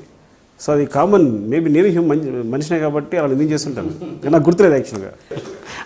మీ ఆ స్టేట్మెంట్ మీద మా ఒక స్నేహితుడు పంచి కూడా వేశాడు, ఏంటి ఎదగాలి అంటే, అవును సుకుమార్ గారు 2 సంవత్సరాలు చేస్తారు కదా, ఈ లోపు ఇలాగే ఎదుగుతాం కదా మనం. ఇది చాలా బాగుంది, థ్యాంక్స్ చెప్పండి నాకు. అందుకనే మీ సినిమా హిట్ అయింది. సో ఆయన కూడా సినిమా సక్సెస్ అయిందని చెప్పి బాగుందని చెప్పి ఉండాలి మీకు అయితే ఫోన్ చేసి. ఇది నాన్నకు ప్రేమ దేని గురించి మాట్లాడుతున్నారు, మీ పాత ఇది తొందర తీశారు కదా మీరు. ఇంకా మీలో ఉన్న మంచి పాయింట్ ఏంటంటే ప్రతి సీన్కి మీరు అసలు ఒక 10-20 వర్షన్స్ రాసుకుంటారంట అసలు ప్రతి సీన్కి. మరి అన్ని వర్షన్ రాసుకొని మళ్ళీ షూటింగ్ టైంలో అరే ఆ మొదటి వర్షన్ తీసుకురా దాంట్లో ఈ డైలాగ్ అని నోట్తో సహా చెప్పేస్తారంట. మరి ఇంత క్లారిటీ ఉన్నోళ్ళు మరి ఎందుకు జనాలను కన్ఫ్యూజ్ చేస్తున్నారు? ఇప్పుడు ఈరోజు ఈ సినిమా సక్సెస్ అయింది, ఇట్స్ లైక్ దీన్ని నేను ఎదురట్టు ఫీల్ అవుతున్నా. ఎదురడం అంటే అర్థమయ్యేటట్టు చెప్పడము, లేకపోతే నాలో అయితే లోపాలు ఏమున్నాయో మేము ఆ లోపాలు కవర్ చేసుకోవడము. అది మేబీ ఇది ఫ్లాప్ అయితే ప్రేక్షకులు నేను చూస్తున్నామండేమో, ఇదే సినిమా ఆడకపోతే ఏంటంటే మీ తప్పు అది. అంటే ఇప్పుడు ఆనందంలో ఉన్నాను కాబట్టి అన్ని పాజిటివ్ చెప్తున్నాను. సార్ అలాగని కాదులేండి, ఇట్స్ లైక్ నేను ఫస్ట్ చెప్పిన స్టేట్మెంట్కి కట్టుబడి ఉంటాను, ఈ సెకండ్ స్టేట్మెంట్ రాను. ఓకే. ఇండస్ట్రీలో క్లోజ్ ఫ్రెండ్స్ ఎవరు మీకు? చాలా క్లోజ్ ఫ్రెండ్స్ మీకు, అది డైరెక్టర్ కావచ్చు, ఇంకా ఇండస్ట్రీలో మీకు చాలా ఆత్మీయమైన వ్యక్తి? డెఫినెట్గా రత్నవేలు దేవిశ్రీ ప్రసాద్. రత్నవేలు దేవిశ్రీ ప్రసాద్ సో నేను అప్పుడప్పుడు కలిసా, కానీ తర్వాత బన్నీ వాసు, ఇట్స్ లైక్ అని హీరోస్ అని తీయట్లేదు, బికాస్ వాళ్ళతో ఫ్రెండ్షిప్ అనేది ఎప్పుడు ఉంటుంది. Bunny is my close friend since Arya, దాన్ని సెపరేట్గా చెప్పట్లేదు నేను. అది ఇద్దరం లైక్ బాక్స్ అనమాట, ఇంకా అందరూ బాక్స్ కట్టేసి చెప్పేస్తుంది. బికాజ్ ఆర్య నుంచి కూడా నేనే ప్రాబ్లం ఉన్నా తనకు చెప్తూ ఉంటాను, లేదా తన ఏదన్నా సరే నాతో షేర్ చేసుకుని ఉంటాడు. We are like very close Bunny and నేను. సో నెక్స్ట్ దేవి రత్నవేలు అంటే రత్నవేలు అంటే మేము కంటిన్యూస్ కలుస్తూనే ఉంటాం, మాట్లాడుతూనే ఉంటాం. సో ఒక్కరి శ్రేయస్సు కూడా కోరుకోవడం, ఎవరైనా చూస్తుంటే ఏమైనా లోపాలు ఉంటే పంచుకోవడం, షేర్ చేసుకోవడం, నన్ను ఉంటే డైరెక్ట్గా చెప్పడం, అంటే ఇదొక ఎమోషనల్ జర్నీ అనమాట. నేను దేవిశ్రీ ప్రసాద్ రత్నవేలు గారు వాళ్ళతో ఇదొక ఎమోషనల్ జర్నీ. ఈ సినిమాకు ఆయన ఉంటే ఇంకా బాగా ఉండేదని ఎప్పుడు అని ఫీల్ అయ్యారా రత్నవేలు గారు? అంటే ఇప్పుడు చెప్పడం కరెక్ట్ కాదండి, ఎందుకంటే ఇప్పుడు డెఫినెట్గా రత్నవేలు గారు ఈజ్ మై ఫేవరెట్ సినిమాటోగ్రాఫర్, అది ఎప్పటికీ. ఎందుకంటే నేను చెప్పేది ఈజీగానే కమ్యూనికేట్ అయిపోతుంది, ఇంకా దాన్ని ఇంప్రూవ్ అంటే నేను పెద్దగా ఎక్స్ప్లెయిన్ చేయాల్సిన అవసరం ఉండదు. అంటే కొన్నిసార్లు ఏమవుతుందంటే ఒక విషయం చెప్పడానికి ఆ ఫ్రీక్వెన్సీ మ్యాచ్ లేకపోతే చెప్పడానికి చాలా ఎక్స్ప్లెయిన్ చేసి వస్తుంది, అది ఇది ఎక్స్ప్లెయిన్ చేస్తారు. అలా కాదు బ్రదర్, యాక్చువల్గా ఇది ఇప్పుడు అని అంటే అయిపోతుంది, okay Sukku, okay I can understand అని. సో నా జాబ్ ఈజీ అయిపోతుంది అనమాట. కానీ ఈ సినిమా పట్ల రత్నవేలు గారు ఉంటే బెటర్ అయ్యేది అని చెప్పలేను. ఎందుకు చెప్పలేను అంటే బికాజ్ ఈ సినిమా రత్నవేలు గారు చేస్తే ఎలా ఉంటుందో నాకు ఇంకా తెలియదు కాబట్టి. నాకు కేవలం విజయ్ చక్రవర్తి చేసిన వెర్షన్, నేను ఏదనుకున్నాను output he is very good actually, చాలా బాగా ఇచ్చాడు దీన్ని. సో చాలా కష్టపడ్డాడు, ఎప్పటికప్పుడు నన్ను నా థాట్ ప్రాసెస్ని అర్థం చేసుకుంటూ మ్యాచ్ అని ట్రై చేశాడు. మీరు చూస్తే ఇట్స్ వెరీ గుడ్ విజువల్స్, కథ పర్ఫెక్ట్గా నరేట్ అయింది స్క్రీన్ పైన. అంటే అతను లేకపోవడం వల్ల క్లాష్ రావడం వల్ల పెట్టుకున్నారా? అవును, రత్నవేలు గారు క్లాష్ రావడం వల్లే తను పెట్టుకోవాల్సి వచ్చింది. But definitely I can't tell, నేను రత్నవేలు గారు ఈ సినిమా ఎలా చేస్తుంటుందో నాకు ఇంకా తెలియదు కాబట్టి. So this is the best output for me. Friendship విషయానికి వస్తే సార్, ఇండస్ట్రీలో మిమ్మల్ని మీ క్లోజ్ ఫ్రెండ్స్కు కొంతమంది చీట్ చేశారని, చీట్ మీన్స్ అంటే అది ఫిజికల్ అవ్వచ్చు, ఫినాన్షియల్ అవ్వచ్చు, ఏదో ప్రొఫెషనల్ అవ్వచ్చు, అది ఎప్పుడు మోసం చేశారని మీరు ఎప్పుడు మీ క్లోజ్ ఫ్రెండ్స్తో ఫీల్ అవుతూ ఉంటారని మీ వాళ్ళే నాకు కొంతమంది చెప్పారు. అంటే ఇప్పుడు మీకు అది ఎంతవరకు నిజం? ఎవరైతే ఈ క్వశ్చన్ చెప్పారో వాళ్ళకి కూడా ఆన్సర్ కూడా తర్వాత చెప్పాను నేను. సో ఇదే ఆన్సర్ చెప్పాను, అదే ఆన్సర్ ఇప్పుడు మీకు చెప్తాను. నేను ఒకసారి ఒక డైరెక్టర్ దగ్గరికి అసిస్టెంట్ డైరెక్టర్ జాయిన్ అవ్వడానికి వెళ్ళాను. తనకి చీప్ అమ్మన్నాడు. కోపం వచ్చింది, బికాజ్ నేను లెక్చర్ చేశాను. ఎవరో పేరొద్దు, ఒక డైరెక్టర్ దగ్గరికి. అక్కడ నుంచి ఆల్మోస్ట్ ఇది మేడ్చల్ దగ్గర, అక్కడ నుంచి నేను సిటీకి నడుచుకుంటూ వస్తాను. కోపం వచ్చి అదే వెహికల్ లేదా? వెహికల్ ఉంది. వెహికల్ అంటే నాకు వెహికల్ లేదు, నేను బస్ ఎక్కాలి లేదా ఆటో ఎక్కాలి, ఏదో ఎక్కువ ఉండొచ్చు. అదేంటి మీరు ఇండస్ట్రీ బిఫోర్ బాగా సంపాదించారుగా? సంపాదించే కోపం వచ్చాను నేను, అందుకే. కోపానికి మనకి సంబంధం లేదు కదా. కోపంలో ఇలా కూడా చేస్తుంటారు. అవును. అంటే కోపం వచ్చిన అంటే రిజెక్ట్ చేసేయాలని కోపం వచ్చి కోపంతో నడుచుకుంటూ వచ్చేసాను. కానీ తర్వాత అర్థమైంది, నేను డైరెక్టర్ చేసినప్పుడు అతని సిచ్యువేషన్ నాకు అర్థమైంది. మేము ఎందుకు చేస్తుంటాడు, తను ఏ టెన్షన్లో ఉంటాడు, ఎంత ప్రెజర్ ఉంటాడు, చుట్టూ ఆర్టిస్టులు ఉన్నారు. ఆ సీన్లో ఏ డైలాగ్ ఏదో, ఏ మోడ్యులేషన్ ఏదో, ఏ యాంగిల్లో ఎటు పెట్టాలో, ఏ షర్ట్ నచ్చుండదు, రకరకాలు ఉంటాయి ప్రాబ్లమ్స్ అన్నీ కూడా. సో తర్వాత నేను డైరెక్టర్ అయిన తర్వాత నీకు నచ్చినట్టు ఎవరైనా వస్తే నీకు అనేసి నేను రిలైజ్ అవుతున్నాను అనమాట. అని నేను ఇప్పటికీ ఎవరైనా వస్తే కనుక మంచిగా మాట్లాడి పంపిస్తాను, అదే గుర్తుండి. కానీ పంపించినప్పుడు కూడా నేను అతను అర్థం చేసుకోగలను. నిజంగా కోపం వచ్చి నేను కోపాన్ని అంచుకుని నా ఎమోషన్ తీర్చుకోకుండా వాళ్ళు మంచిగా మాట్లాడి పంపిస్తాను, అంతే. వాళ్ళు బాధపడకూడదని. సో బిగినింగ్ నేను డైరెక్టర్ అయినప్పుడు కొత్తలో చెప్పేవాడిని, ఒక డైరెక్టర్ అన్న ఎలా అన్నాడరా అని, అసిస్టెంట్ డైరెక్టర్ అంటే తిట్టండి నన్ను, ఇప్పుడు నేను డైరెక్టర్ అయిన చూడని ఏదో బిగినింగ్లో గర్వంగా చెప్పేవాడిని. ఇంకో రెండోసారి చెప్పాను, మూడోసారి చెప్పిన ఎమోషన్ లేదు, మిస్ అయిపోయింది. ఇన్సిడెంట్ గుర్తుంది కానీ ఎమోషన్ లేదు.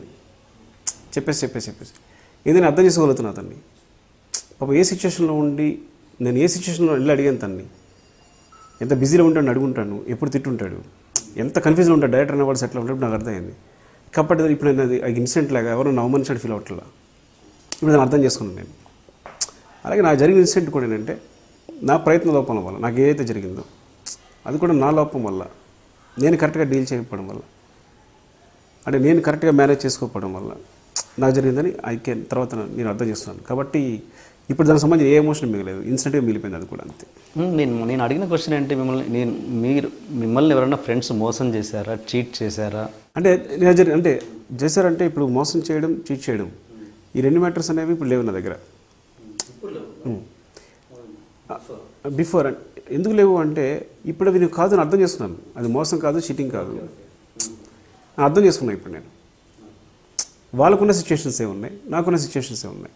ఆ సిచ్యువేషన్స్ మధ్య జరిగిన కాన్ఫ్లిక్ట్ మాత్రమే అది. ఆ టైంకి నేనున్న పరిస్థితుల్లో నేను దాన్ని అలా అర్థం చేసుకున్నాను. ఇప్పుడు ఈ ప్రాసెస్లో ఏదో ఈ జర్నీలో నేను కొత్త ఎక్స్పీరియన్స్ అని మొత్తం అని తెలిసిన తర్వాత ఇప్పుడు ఆ విషయం నేను ఇలా అర్థం చేసుకోగలుగుతున్నాను, అంతే. ఇది కనుక 3 years ముందు అడుగుంటే క్వశ్చన్ అందరు చెప్పేసేవాడిని, అయ్యో దారుణంగా తిట్టేసేవాడిని, చెప్పుకోవడం వచ్చేస్తుండేది. ఇప్పుడు మీ సినిమాలు చూస్తుంటే ఒక ప్రేక్షకుల సంగతి అందరికి తెలిసిందే. ఒకరు సగం పజిల్గా ఫీల్ అవుతారు, సగం బాగుంటాయి అంటారు. ఇంతకు మీ ఫ్యామిలీలో ఎలా ఫీల్ అవుతారు? మీ ఆవిడ కావచ్చు, మీ మిసెస్ కావచ్చు, మీ పిల్లలు కావచ్చు, మీ పేరెంట్స్ కావచ్చు. ఎందుకంటే ఇంతవరకు కూడా ఫ్యామిలీలో నాకు నా సినిమా సంబంధించి నెగిటివ్ ఒపీనియన్ ఎక్స్ప్రెస్ చేయలేదు. మేబీ నేను ఎవరు చేయలేదు. ఎందుకు చేయలేదు అంటే నేను బాధపడతాను కావచ్చు, వాళ్ళు పడ్డ కష్టం తెలుస్తుంది కదా, డే అండ్ నైట్ పంపి ఖర్చు వర్క్ చేస్తానని చెప్తే. సో ఎప్పుడు నా ఫ్యామిలీ నుంచి మాత్రం సూపర్ హిట్ అక్క వచ్చింది ఆ సినిమాకి. నా ఫ్యామిలీలో మాత్రం నా సినిమా ఎప్పుడు ఫ్లాప్ అవ్వలేదు. అంటే బిగినింగ్లో ఇప్పుడు ఈ సినిమా గురించి అడిగితే ఓకే ఇప్పుడు మాట్లాడితే బాగుండదు, ఒక 5 సంవత్సరాలు జరిగిన తర్వాత ఆ సినిమా నచ్చలేదండి నాకు అని చెప్పిండొచ్చుగా. సో మావిడి చెప్తుంది, అది ఆర్య 2 మావిడికి నచ్చలేదు. మా నాన్నగారికి 1 నేను ఒక్కనే బాగా నచ్చింది. చెప్పారు, బాబా నీది బాగుందిరా సినిమా కానీ జనాలకు అర్థం కాదు అని. ఆయన మార్నింగ్ షో చూసి, సో ఆయన నిర్భయంగా, అంటే ఆయన ఫాదర్ కాబట్టి ఆయనకి ఎక్స్ప్రెస్ చేసే ఈజీగా ఉంటుంది కాబట్టి ఆయన ఎప్పుడు అన్ని ముక్సుట్టుగా మాట్లాడతారు అన్నీ కూడా అని అడిగి. కానీ జనాలకు అర్థం అవుతే నాకు నమ్మకం లేదురా అన్నారు. ఈ సినిమా నాన్నగారు చూస్తుంటే బాగుండని చాలాసార్లు అనుకుండొచ్చుగా. ఈ సినిమాలో మీరు చాలా లెంత్ తీశారన్నది ఇండస్ట్రీ చాలా టాక్ స్ప్రెడ్ అయింది. ఇండస్ట్రీ చాలా లెంత్ 4 hours ఏమో తీశారని మీరు ఎంత తీశారు నాకు తెలియదు కానీ తీశారు అని, అది ఎంతవరకు నిజం అది? లేదండి, ఒక డైరెక్ట్గా ఏంటంటే లెంగ్త్ తెలిసిపోద్ది, సినిమా లెంగ్త్ ఎంత వస్తుంది ఎంత ఇస్తుంది విషయం అర్థమైపోద్ది. ఇప్పుడు మామూలుగా ఏంటంటే సినిమాకు రఫ్ కట్ ఉంటుంది, మానిటైజ్ రెండు ఉన్నాయనుకోండి. సపోజ్ ఏదో కమిటీ వచ్చింది, సైన్ చేయించింది, మనం ఇంత తీస్తాం మామూలుగా, అది పెట్టేది వేసేసి ఉంచుతాం. సో దాన్ని ఎలాగ కట్ చేస్తాం అనేది ఏటర్కి నాకు తప్ప మిగతా వరకు తెలియదు ఎలా చేయబోతున్న విషయం. అలా చూసుకుంటే ఈ సినిమా ఫస్ట్ హాఫ్ ఒక 1 hour 47 minutes వచ్చింది, సెకండ్ హాఫ్ 1.5 hour వచ్చింది. And it's like mix 3 hours 15 minutes అనమాట, 3 hours 15 minutes. అది మామూలుగా ఏ ప్రాసెస్ జరుగుతుంటే ఎడిటింగ్ ఒక ప్రాసెస్ ఉంటుంది. ముందు ఒక రఫ్ కట్ చేస్తాం మామూలుగా, అంత లేజర్గా ఉంచి ఈ షాట్ ఉన్న ప్రతి షాట్ పెట్టేసి ఉంచేసి లేజర్గా ఒక ఎడిట్ చేస్తాం. యాక్చువల్గా చేస్తున్నది ఏం చేస్తాం అంటే మనం తర్వాత దాని మీద కూర్చొని మళ్ళీ ఫ్రెష్గా కట్ చేస్తాం. మీ ప్రాసెస్ కూడా అంతే కదా, జరిగింది కూడా అంతే కదా, అలా చేస్తాం. అలా చేసిన తర్వాత దాన్ని ఫైనల్ ఎడిషన్ వస్తుంది. అయితే ఈ సినిమాకి ఏమైందంటే రఫ్ కట్ చేయడానికి మళ్ళీ మామూలు ఎడిట్ చేయడానికి టైం మీద గ్యాపే లేదు. సో అలా చేయడం మళ్ళీ దాన్ని ఇమిడియట్ వెర్షన్ చేయడం కదా. సో అంత జనాలుగా ఏమనిపించిందంటే ఇది లెంగ్త్ మొత్తం ఇంత సినిమా తీసేశారు, ఇంత సినిమా కట్ చేస్తున్నారు బయట ఊరికే టాక్స్ పెట్టయింది అంతే. ఇప్పుడు నిజానికి ఎంత తీశారు, ఫైనల్ అవుట్పుట్ ఎంత వచ్చింది? సినిమాలో రెండు సీన్లు తీస్తానండి మొత్తం అంతే, ప్రతి సీన్ ఉంచాను ఇందులో. It's like 2.5 hours movie. ఏ సీన్స్ తీశారు అవి చెప్పగలరు? ఒక సీన్ ఏంటంటే ఇక్కడ వెర్షన్ ఉండదు, యుఎస్ వెర్షన్ ఉంటుంది. హీరో పెయింటింగ్ తెస్తాడు కదా, నాకు అర్జెంట్ పెయింటింగ్ కావాలంటాడు. సో ఫ్రెండ్స్ పెయింటింగ్ తీసుకొస్తే ఇది కోబాల్ట్ బ్లూ 20 years బ్యాక్ అనేది లాజిక్ చెప్తాడు. చెప్పి అంటే ఇప్పుడు వాళ్ళు అంటారు అంటే ఈ పెయింటింగ్ ఎవడో కొన్నాడో మనకు తెలియదు బాస్, వాడు ఎక్కడుంటాడో ఏం చేస్తున్నాడో మనకు ఎవరికి తెలియదు అని. సో మనం పట్టుకోవడం ఎలా అంటే అక్కడ నుంచి ఒక సీక్వెన్స్ స్టార్ట్ అవుతుంది. వాడు ఎవడో కనుక్కొని వాడి దగ్గర పెయింటింగ్ కొట్టేయడం అనేది ఒక 4.5 minutes సీక్వెన్స్ ఉంటుంది అనమాట. 4 minutes సీక్వెన్స్ ఉంటుంది. ఆ 4 minutes సీక్వెన్స్ని తీస్తాం. ఇంకోటి జగత్ బాబు గారు ఒక స్పానిష్ లేడీకి వార్నింగ్ ఇస్తాడు, స్పానిష్ ఎన్విరాన్మెంటల్ మినిస్టర్కి. సో చాలా ఇంట్రెస్టింగ్ ఉంటుంది ఆ సీన్ త్వరలో రిలీజ్ చేస్తాను, మీకు కూడా ఇస్తాను ఆ సీన్. నేను చాలా మంచి సీన్, నాకు బాగా నచ్చిన సీన్, కానీ సినిమాలో ఉంచలేకపోయాను. యాడ్ చేస్తాను, యాడ్ చేయడం కాదు, దాన్ని రీరికార్డింగ్ కూడా చేయిస్తాను, డబ్బింగ్ రీరికార్డింగ్ అని చేయించి ఐ థింక్ ఛానల్స్ కానీ. ఇంకేదో దాస్తున్నారు మీరు సీన్, ఇంకేదో సీన్ దాస్తున్నారు మీరు తీసి ఇచ్చేయండి. లేదంతే ఇంతే. Mother character, hero mother character అదొక సీన్ ఉంది, సితారా అని పెట్టి అది వెరీ చిన్న సీక్వెన్స్, ఒక 1/2 minute కానీ. అంటే మదర్ క్యారెక్టర్ ఎలా చచ్చిపోయింది అనేది చూపించాం యాక్చువల్గా. సితార్ గారు మీరైతే అది కూడా ఇద్దాం, అది మంచి ఐడియా. ఇప్పుడే ఫోన్ చేస్తాను నేను. 3 నాకు తెలిసినవి ఇంకా నాకు తెలియనివి ఏమైనా ఉన్నాయా? అస్సలేమీ లేవు, ఇది ఫైనల్. నేను మర్చిపోయాను, ఎందుకు మర్చిపోయాను అంటే ఆ సీన్ తీస్తున్న రోజే నాకు అర్థమైపోయింది ఇది ఉండదు అని. సో నేను ఎప్పుడు ఎడిటింగ్ కూడా చేయలేదు ఆ సీన్ నేను. ఓకే, నాకు ఒకటి చెప్పండి, ఇంత అనుభవం ఉండి మీరు ఇప్పటివరకు ఎంత ఓల్డ్ అండి మీరు? ఎన్ని సినిమాలు ఓల్డ్ మీరు? ఒక 6 అంటే సినిమా నెంబర్ ఇప్పుడు 6-7 సినిమా, ఎన్ని సినిమాలు టోటల్? అది అన్ని సినిమాలు తీశారు కదా, ఇంత అనుభవం ఉన్నాక కూడా అంటే ఫైనల్ అవుట్పుట్ ఇంత ఉంటుంది, ఇంత తీస్తే ఇంత ఉంటుంది అనేది ఇప్పటికీ ఎందుకు జడ్జ్మెంట్ మీలని కాదు చాలామంది డైరెక్ట్? మీరు డ్రమ్మర్ కుమార్ 29 ఎంత లెంగ్త్ వస్తున్నారో అంతే లెంగ్త్ వచ్చింది. ఈ సినిమా ఎంత లెంగ్త్ వస్తుంది అంటే ఒక సైకలాజికల్ లెంగ్త్ అర్థమైపోద్ది మనకి. ఈ సినిమాలో తీసిన దానిలో 3.5 minutes 4 minutes Venkateswara scene and 1 minute Jagathbabu గారి సీన్, 1 minute సీతార్ గారి సీన్. సో 6 minutes, కేవలం 6 minutes మాత్రమే. అంటే 2 hours 36 minutes మాత్రమే తీసి 6 minutes మాత్రమే తీస్తాను నేను, తప్ప ఎక్స్ట్రా తీయలేదు. ఇంకోటి మీరు హాలీవుడ్ చూస్తే కనుక 10-20 సీన్లు ఉంటాయి. ఇట్స్ లైక్ మీకు హాలీవుడ్ చూస్తుంటే ఫైనల్ వెర్షన్లో డిలీటెడ్ సీన్స్ అని పెడితే ప్రతి సినిమాకి అది ఎందుకు అంటే స్క్రిప్ట్లో అక్కడ కూడా ఎందుకు అలా చేస్తారు అంటే కొన్నిసార్లు ఆల్టర్నేట్ సీన్స్ ఉంటాయి, కొన్నిసార్లు కథకి హెల్ప్ అయ్యే సీన్స్ ఉంటాయి. సో బేసిక్గా మొత్తం అంతా మీరు గమనించండి, సినిమా అంతా చూసిన ప్రేక్షకుడు మొత్తం ఆంధ్రప్రదేశ్ అంతా కూడా ఒకే ఒపీనియన్ చెప్తారు, బాగుంది బాగాలేదు అని. అంటే స్క్రిప్ట్ రాయడం కన్నా పేపర్ మీద ఉన్నప్పటికన్నా విజువల్గా వచ్చినప్పుడు అందరూ ఒపీనియన్ చెప్పేసేయగలరు. సో ఒక సినిమా మొత్తం విజువల్గా మొత్తం కంప్లీట్ అయిపోయిన తర్వాత మనం స్క్రీన్ పై చూస్తున్నప్పుడు మనకి ఈ ప్రాబ్లమ్స్ క్లియర్ అర్థమైపోతుంది. సో అలాంటప్పుడు ఏంటంటే కొన్ని సీన్స్ ఇంపార్టెంట్ సీన్స్ తీయకుండా వదలకూడదు, అవి తీసేసి అంటే నేను షూట్ చేసేయాలి. షూట్ చేసి 1 ఎడిట్ చేసిన తర్వాత we can delete them. So that's the best. తర్వాత మళ్ళీ మనం ఆ సీన్ లేదనుకుని లేదంటే ఒక్క సీన్ వల్ల సినిమా ఫెయిల్ అవ్వడం కానీ ఇలాంటివి జరగకుండా అంతే. ఒకవేళ అలా పోలిస్తే కనుక వేరే సినిమాలతో కానీ పోలిస్తే కనుక ఈ సినిమాని ఎగ్జాక్ట్ లెంగ్త్ తీసినట్లే 2 hours 36 minutes తీసిన సినిమాని 2 hours 30 minutes అనేది it's not a big deal. So ఇప్పుడు మీరు పర్ఫెక్ట్గా తీస్తున్నారన్నమాట, మార్కెట్లోనే బ్యాడ్ టాక్ ఉంది మీ గురించి. అంతేనా? ఎందుకంటే నేను నిజం చెప్పేస్తున్నామండి, ఆ నిజమే. కుమార్ టెండర్ ఫోర్ ఎంత లెంగ్త్ ఉందో కూడా ఇంత లెంగ్త్ ఉంది. ఎందుకంటే నాకు ఇప్పుడు ఎక్స్పీరియన్స్ వల్ల ఏంటంటే నాకే కాదు, ఏంటంటే ఒక ఎక్స్పీరియన్స్ వల్ల లెంగ్త్ తెలిసిపోతుంటుంది. వెల్లికిషోర్ సీన్ కూడా తీసేటప్పుడు అర్థమైపోయింది, ఇది తీస్తున్నప్పుడు కూడా ముందు ఆలోచించినప్పుడే మ్యాటర్ అర్థమైపోతుంది అనమాట. ఇది లెంగ్త్ అవుతుంది, ఎక్కువ అవుతుంది అనే ఫీలింగ్ తెలిసిపోతూనే ఉంది. సో ఫ్రమ్ ద బిగినింగ్ కూడా ఈ సీన్ లెంగ్త్ ఉంది, ఇది ఏదో చేయాలి, ఇదేదో చేయాలి అంటూనే ఉన్నాను. అందుకని దానికి ఆల్టర్నేట్ సీన్ 1 minute రాసి పెట్టుకున్నాను. అలాంటి 2 versions రాసి పెట్టుకున్నాం. ఒక 45 seconds 1 minute ఒక సీన్ అనేది అది ఆల్టర్నేట్గా రాసి పెట్టుకున్నాం. ఏంటంటే ఈ 4 minutesకి బ్యాలెన్స్గా ఒక 1 minute అనమాట ముందు నుంచి రాసి పెట్టుకున్నాం. మీరు ఒక సీన్ అసిస్టెంట్ తోటి షూట్ చేయించారంట, అది అవునా? అది అది ఎడిటింగ్లో నేను బాగా బిజీ ఉన్నానండి. అంటే Jan 13th 80% రిలీజ్ అవ్వాలని ప్రొడక్షన్ ప్లానింగ్. బికాస్ ఎందుకు అంటే సంక్రాంతి రిలీజ్ అయితే అడ్వాంటేజ్ వేరేగా ఉంటుంది. ఒక 3-4 days హాలిడేస్, అందరూ రిలాక్స్గా ఉంటారు, మనీ స్పెండ్ రిలాక్స్గా ఉంటారు. సో సినిమా మాత్రం బాగున్నా ఎక్కడికి కలెక్షన్స్ అని ఎక్కడికి వెళ్ళిపోతాయి. సో అవకాశం నేను కూడా మిస్ చేయదలుచుకోలేదు. సో నా మీద చాలా ప్రెషర్ ఉన్నా కానీ, ఎందుకంటే 24 hours వర్క్ చేయాలి. సో అవుట్పుట్ ఇవ్వడానికి కానీ, డీటెయిల్స్ కానీ, మిస్ కానీ అసలు చాలా తక్కువ టైం ఉంటుంది. కానీ నేను సిద్ధమైపోయాను, ఎందుకంటే మళ్ళీ ఇలాంటి అవకాశం మేలో కానీ దొరకదు, సమ్మర్ వస్తే కానీ దొరకదు. సో అలా చేసేటప్పుడు నాకు హాస్పిటల్లో ప్రీ క్లైమాక్స్ ఏదైతే హీరోకి తేలు కొడుతుంది ఆ సీక్వెన్స్ చూసారా, విలన్ హీరోని కొంచెం సో హాస్పిటల్ సీక్వెన్స్ ఏదైతే ఉందో అది నేను నేను షూటింగ్కి వెళ్తే కానీ ఎడిటింగ్ ఆగిపోతుంది. ఇక్కడ ఎడిటింగ్ ఆగిపోతే సినిమా రిలీజ్ కాదు. సో అట్లా నా దగ్గర జగన్ దగ్గర నుంచి నా దగ్గర జాయిన్ పెడతాను అర్జున్ అని, వైకే అర్జున్ అని మాట్లాడుతాను, పూర్తిపేరు చెప్తుంటాడు, అందుకని నేను కూడా పూర్తిపేరు చెప్తున్నాను. సో కన్నడ అబ్బాయి తను ఆర్య చూసి అక్కడ బెంగళూరులో డైరెక్ట్ హైదరాబాద్ వచ్చేసి నన్ను కలిసి సార్ నేను మీ దగ్గర అసిస్టెంట్ చేయాలనుకుంటానని చెప్పి చేస్తే టీంలో తీసుకున్నాను అనమాట అప్పుడు నేను. సో జగన్ దగ్గర నుంచి 1 నేను ఒక్కడి వరకు నాతో వర్క్ చేశాడు. స్క్రిప్ట్స్ కూడా తను వర్క్ చేశాడు కంటిన్యూస్గా చేసుకుంటూ వచ్చి. సో ఇప్పుడు తనకి ఆ సీక్వెన్స్ అప్ చెప్పాను. మనసు అంటే బిజీ మనస్ఫూర్తిగానే ఇచ్చారంటే మీరు ఆ రకం కాదు కదా? ఇవ్వను, కానీ భయపడితే ఇచ్చాను. కానీ తన మీద బాగా నమ్మకం ఉంది నాకు, ఇచ్చాను. కానీ ఇచ్చిన తర్వాత అసలు నేనేమాత్రం ఫీల్ అవ్వాలి. సో ఒక విధంగా థాట్ కూడా అప్పుడు వచ్చింది, అదే నా ఇష్యూస్ నాకన్నా బాగా తీయగలరు, నేను రిటైర్ అయిపోవచ్చేం పర్లేదు అని.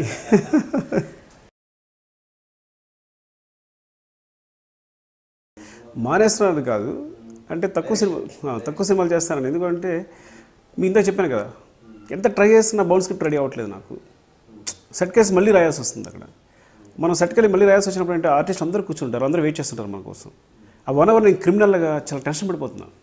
అందరూ వెయిట్ చేస్తున్నారు, కెమెరామెన్ వెయిట్ చేస్తుంటారు, క్రూ వెయిట్ చేస్తుంటే అందరూ నా కోసం వెయిట్ చేస్తుంటారు. టోటల్గా ఆర్టిస్ట్ అందరూ టైంకి వచ్చేస్తుంటారు, మేకప్ అయిపోయి ఉంటుంది. సో ఎవ్రీవన్ ఈజ్ ఫ్రీ, సైలెంట్గా ఉంటుంది వాతావరణం. సో ఇప్పుడు నాకు నేను రాస్తూ ఉంటాను, లేదా నా మామూలు పరిగెట్టిస్తుంటాను, కనెక్షన్ ట్రై చేస్తుంటాను. లేదా మీరు రాస్తున్నా అంటే నేను రాయడం కాదు, యాక్చువల్గా మాకు రాసిన వెర్షన్స్ ఉంటాయి ఉన్నా, లేకపోతే నేను కొత్త క్రియేషన్ అయినా ఏదో ఒక మొత్తం మిక్స్ జరుగుతూ ఉంటుంది బ్రెయిన్లో. బట్ ఆ 1 hour టార్చర్ నేను భరించలేకపోతున్నాను, అది పీక్ వచ్చేసింది ఇంకా. సో ప్రొడ్యూసర్గా అంత టెన్షన్ ఫీల్ అవ్వరా మీరు? ప్రొడ్యూసర్గా టెన్షన్ ఫీల్ అవ్వదు, ఎందుకంటే నాకు నేను మనీ ఎప్పుడు చేతితో పట్టుకోలేదు కాబట్టి ఇంత పోయిందంటే అంత పోయింది అంటే వాళ్ళ ఫిగర్లోనే కనిపిస్తుంటుంది నాకు అది. కానీ మనీ నాకు అనిపించదు.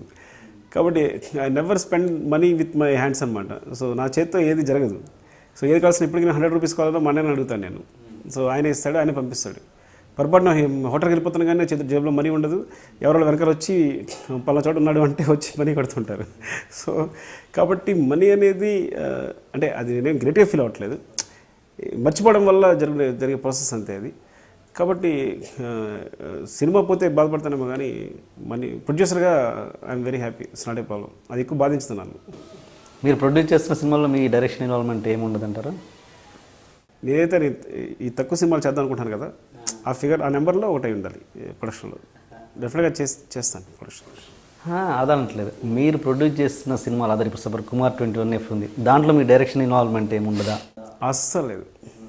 ఎందుకంటే నేను కుమార్ 21F సెట్కి ఒక్కరోజు కూడా లేదు. ఇది ట్రూ కూడా, మీరు ఎవరైనా అడగండి. ఒక్కరోజు మాత్రం ఆ స్క్రిప్ట్ రాసుకుంటూ కారులో బయలుదేరి స్పాట్ వరకు వెళ్ళాను.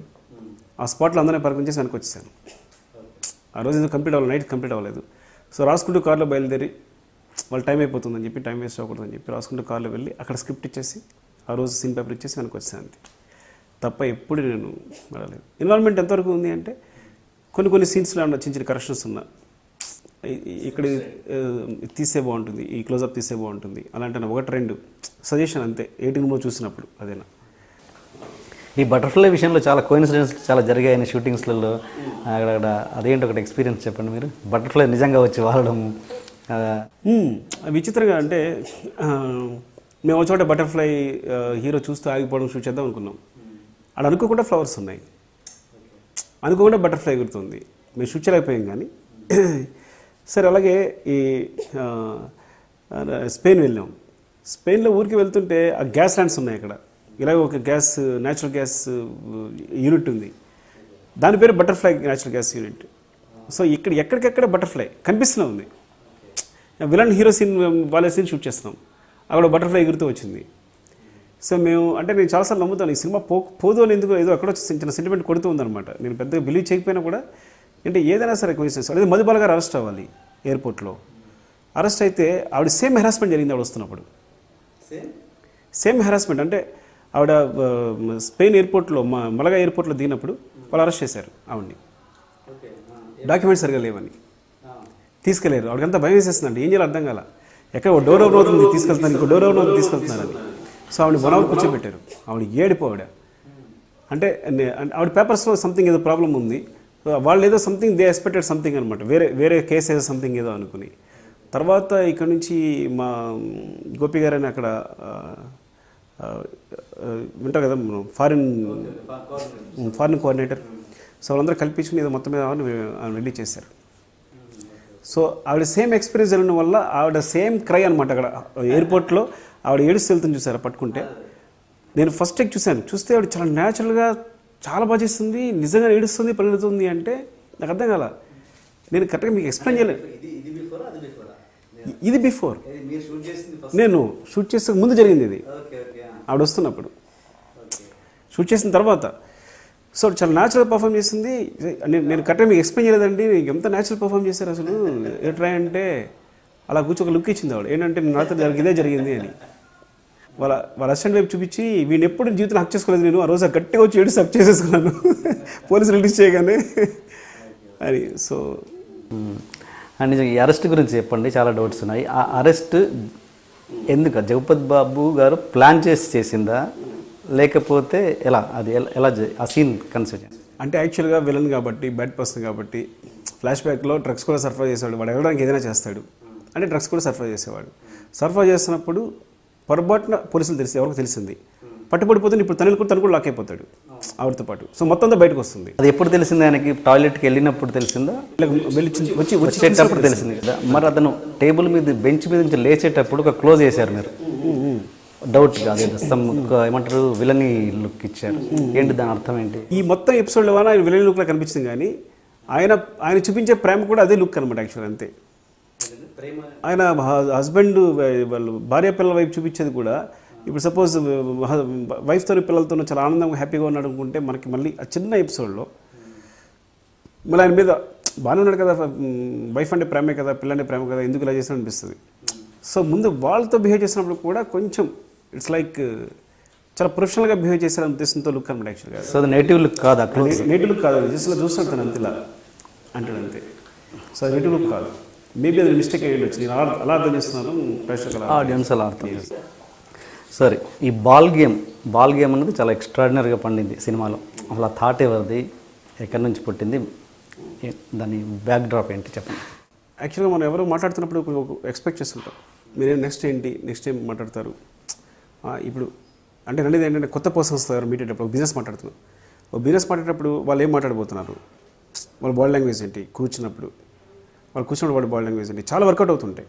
సో మన వచ్చినప్పుడు ఎంతవరకు రెస్పెక్ట్ ఉంది, మనం వెళ్ళిపోతున్నప్పుడు ఎంతవరకు, అంటే అంతా మాట్లాడేసి వెళ్ళిపోయిన తర్వాత ఎంతవరకు రెస్పెక్ట్ మిగిలింది, వచ్చినప్పుడు ఎంత రెస్పెక్ట్ ఉంది, వెళ్ళేటప్పుడు ఎంత మిగిలింది. ఇవన్నీ ఏవో బ్రెయిన్లో చిన్న చిన్న క్యాలిక్యులేషన్స్, అంటే ఊరికి పర్సనల్ డెవలప్మెంట్లో నేను ఏంటంటే ఒక వ్యక్తిని డీల్ చేసేటప్పుడు వచ్చే నేను ఏంటంటే వెరీ, ఇప్పుడు ఫ్రెండ్స్తోనూ అలా అనట్లా. ఒక కొత్త పర్సన్, నేను ఏదో ఒక ముంబై వెళ్ళినప్పుడు నాకు ఏదో ఒక హిందీ సినిమా కావాలి, ఒక ప్రొడ్యూసర్ కలిసినప్పుడు నా బిహేవియర్ ఎలా ఉంటుంది, ఏం చేయడం ట్రై చేస్తాను. సో వీటిలోని తీసుకున్నదే థాట్. అనుకోకుండా ఒక చిన్న థాట్ స్టార్ట్ అయ్యి అది ఒక 3 layers చెప్పేసాను సడన్గా ఒకేసారి నా అసిస్టెంట్స్కి వరుసగా చెప్పేసిన తర్వాత వాటిని బాల్స్ చేసాం అంతే. మేబీ ఈ రెండింటిలో కూడా ఎంచుకోవాలి. ఉన్న రెండింటిలో గోల్డ్ ఉంది. అది బాల్స్ అనే కాదు, ఫస్ట్ థర్డ్ స్టార్ట్ అయింది కూడా సిల్వర్ గోల్డ్ అనే స్టార్ట్ అయింది. సో ఒక వ్యక్తిని గెస్ చేయడం, సో దాని మీద థాట్ స్టార్ట్ అయ్యి సపోజ్ 2 balls ఉన్నాయి. ఈ 2 balls ఒకటి గోల్డ్ ఉంది, ఒకటి సిల్వర్ ఉంది. దిస్ ఈజ్ మై చాయిస్ అంటే ఇక్కడ స్టార్ట్ అయింది మన గేమ్. యాక్చువల్గా నా థాట్ కూడా అక్కడే స్టార్ట్ అయింది. అంటే నేను సజెస్ట్ చేశాను ఇది తీసుకురా అని. ఇద్దరు శత్రువులు ఉన్నప్పుడు ఏం చేస్తాం మనం? ఇది తీసుకోవాలంటే దాన్ని చూసి ఏం చేస్తాం మీరు? వీడు సజెస్ట్ చేశాడంటే అది కాదేమో, వీడు ఏదో వేయడు, మరి ఏదో మోసం ట్రై చేస్తున్నాడు అని ఇంకోటి సెలెక్ట్ చేసుకుంటాం. కొంచెం తెలివైన వాడు వీడు చేసాడు అంటే నాకు తీసుకునే అది మూవ్ చేసాడేమో ముందుకి అని ఆలోచిస్తాడు.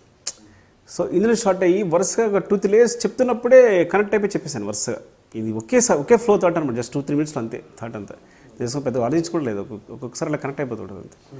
సో ఫ్లో చేసిన తర్వాత అంటే ముందు యాక్చువల్గా పజిల్స్ పెడదాం అనుకున్నాం, రకరకాల పజిల్స్ ఆలోచించాం, తెగ సెట్ చేసాం.